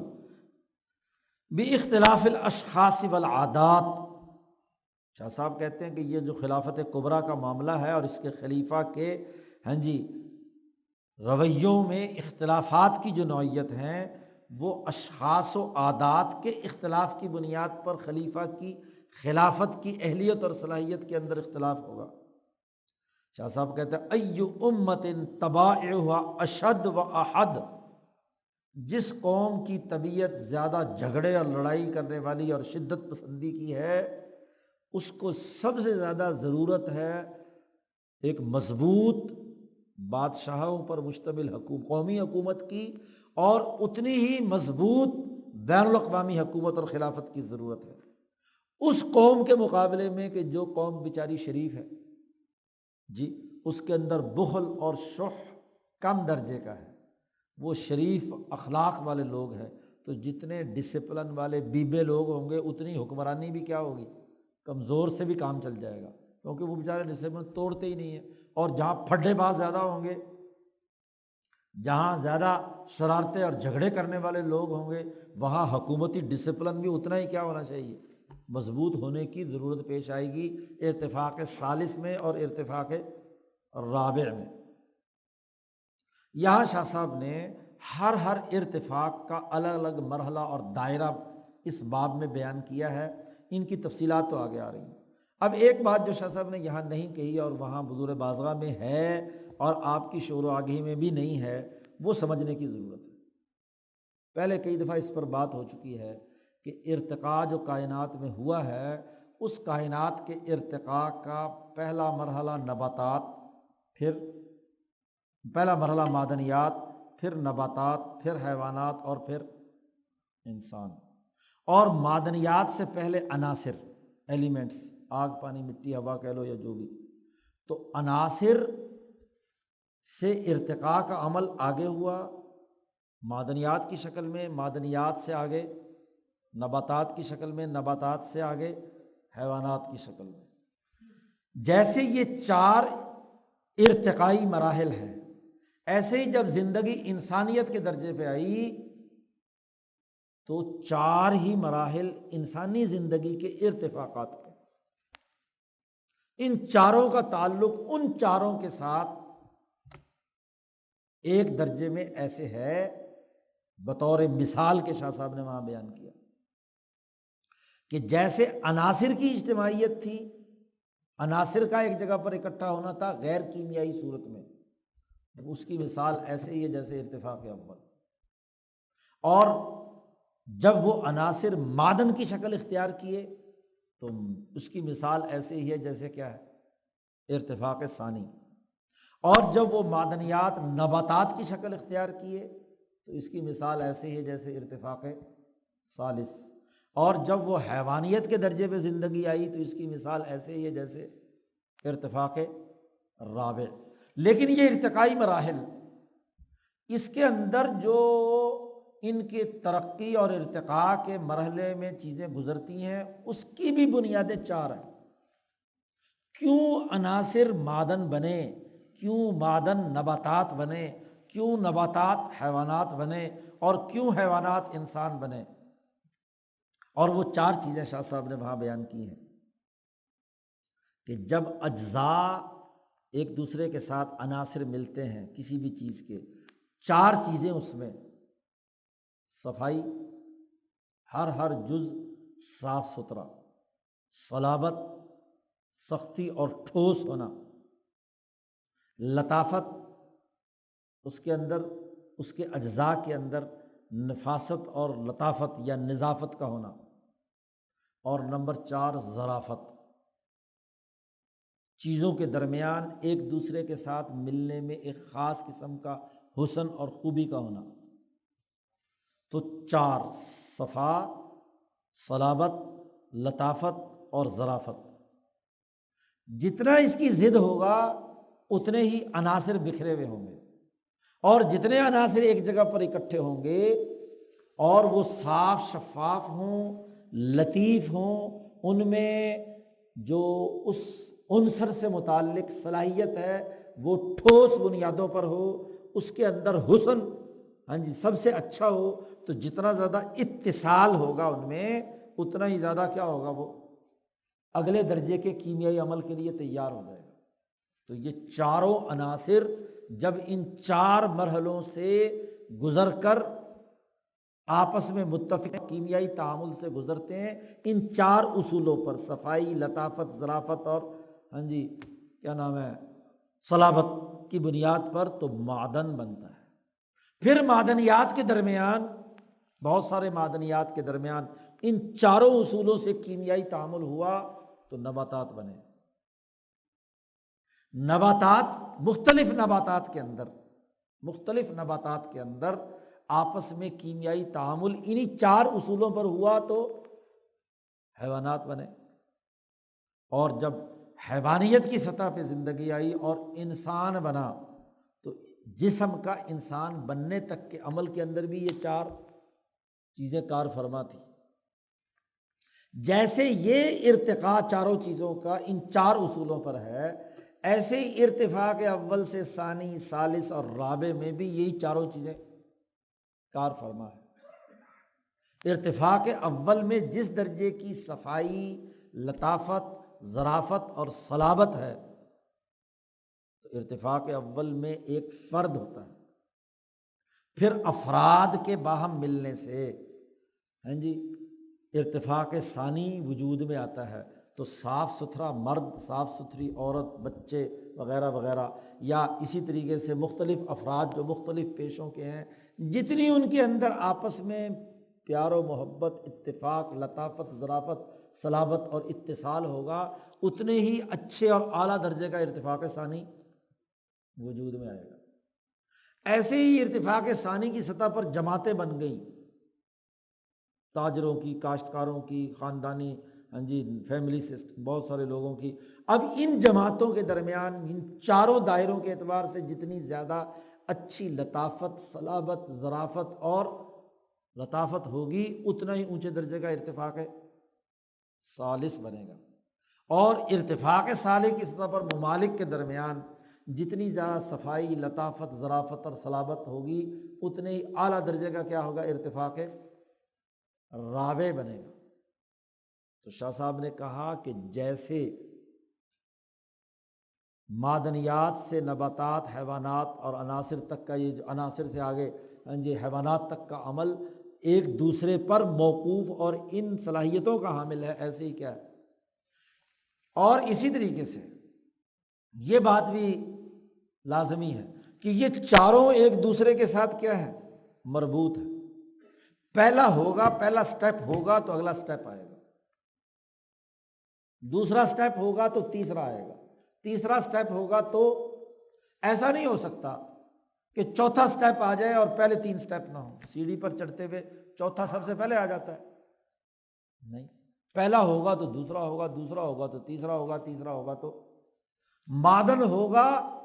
تو نبات ہوگا، نبات ہوگا تو حیوان ہوگا، حیوان ہوگا تو انسان ہوگا۔ ڈائریکٹ انسان ہو جائے نہیں ہو سکتا۔ اسی طریقے سے انسانوں میں جو ارتفاق ہے، ارتفاق اول پہلے موجود ہوگا تو ارتفاق ثانی ہوگا، ثانی ہوگا تو ثالث ہوگا، ثالث ہوگا تو رابع ہوگا۔ یہ ان چاروں ارتفاقات کے درمیان ایسی جکڑ بندی ہے کہ ایک دوسرے کے ساتھ مربوط ہیں۔ چار ارتفاقات اور ارتقاء کے چار ہی مراحل، عناصر، معدنیات، نباتات اور حیوانات، اور چار ہی ارتقاء پیدا کرنے کے امور، صفا، صلابت، لطافت اور ظرافت۔ تو چار چار چار، اور آگے جا کر اخلاق بھی چار، تو یہ سارا چار کا نظام ہے، کیونکہ عرش کے پائے بھی چار، تو اس کے نتیجے میں جو چاری چیزیں ہیں وہ بھی چار پر۔ بہرحال یہ شاہ صاحب نے وہاں اس کی وضاحت کی ہے۔ اب شاہ صاحب کہتے ہیں کہ ہم نے یہ تقسیم آپ کے سامنے کر دی۔ وَنَحْنُ نُرِيدُ أَن نُنَبِّهَكَ عَلَى أُصُولِ هَذِهِ الْإِرْتِفَاقَاتِ وَفَحَارِسِ أَبْوَابِهَا۔ آگے چل کر اب ہمارا ارادہ یہ ہے کہ یہ جو چار ارتفاقات ہیں، ان کے بنیادی اساسی اصول آپ کے سامنے رکھیں، بیان کریں، اور ان چاروں ارتفاقات کے ابواب کی کچھ فہرستیں، بنیادی فہرستیں وہ آپ کے سامنے رکھیں کہ ہر ارتفاق کے کون کون سے امور ہیں، اس کی فہرست کیا ہے۔ کما اوجبہ عقول الامم الصالحہ ذوی الاخلاق الفاضلہ، جیسا کہ دنیا کی مہذب قوموں کے عقل مندوں اور اعلیٰ اخلاق والے لوگوں نے بیان کی ہے، اور انہوں نے ان کو مسلمہ طریقہ کار اور سنت کے مطابق قبول کر لیا ہے۔ لا یختلف فیہا اقاسیہم ولا ادانیہم، اس میں کسی انسان کا کوئی اختلاف نہیں ہے، قریب کا ہو یا دور کا ہو، فلسفی ہو یا منطقی ہو، مذہبی ہو یا غیر مذہبی ہو، عقل والا ہو یا کم عقل کا ہو، کسی انسان کا ان اصولوں میں کوئی اختلاف کسی مذہب، کسی اسکول آف تھاٹ کا نہیں ہے۔ وہ اصول ہم آگے آگے بابوں میں بیان کریں گے۔ تفصیلات شاہ صاحب کہتے ہیں چونکہ ہمارے اس موضوع کتاب کے دائرے سے باہر ہے، ہم نے شروع میں کہہ دیا ہے کہ یہ قسم الاول جو ہے یہ اصولی باتوں پر تک محدود ہے، تفصیلات تو ان ارتفاقات کی بے شمار ہیں، جتنا مرضی پورا عمرانیات اسی بنیاد پر قائم ہے۔ تو شاہ صاحب کہتے ہیں اب ذرا فاستمع لما یتلی علیک، اب ذرا اپنے کان میری طرف لگا لو جو میں آگے بیان کرنے چلا ہوں۔ یتلی علیک، تم پر جن باتوں کو، جن اصولوں کو میں بیان کرنے چلا ہوں، اس فاستمع، کانوں کو متوجہ کر کے اچھی طرح سن لو، کان کھول کر سن لو۔ تو کان کھولے بغیر ڈانٹ اندر پڑی ہوئی ہے تو سنو گے تو بات سمجھ میں نہیں آئے گی۔ تو یہ پہلے باب میں چاروں ارتفاقات کی حقیقت یا اس کے ارتقاء یا بننے کے عمل کو واضح کیا، اور اس کے چار مراحل کو واضح کر دیا۔ اگلے ابواب میں شاہ صاحب نے پھر ہر ارتفاق پر گفتگو کی ہے۔ اگلا اسی لیے باب الارتفاق الاول۔ اللہ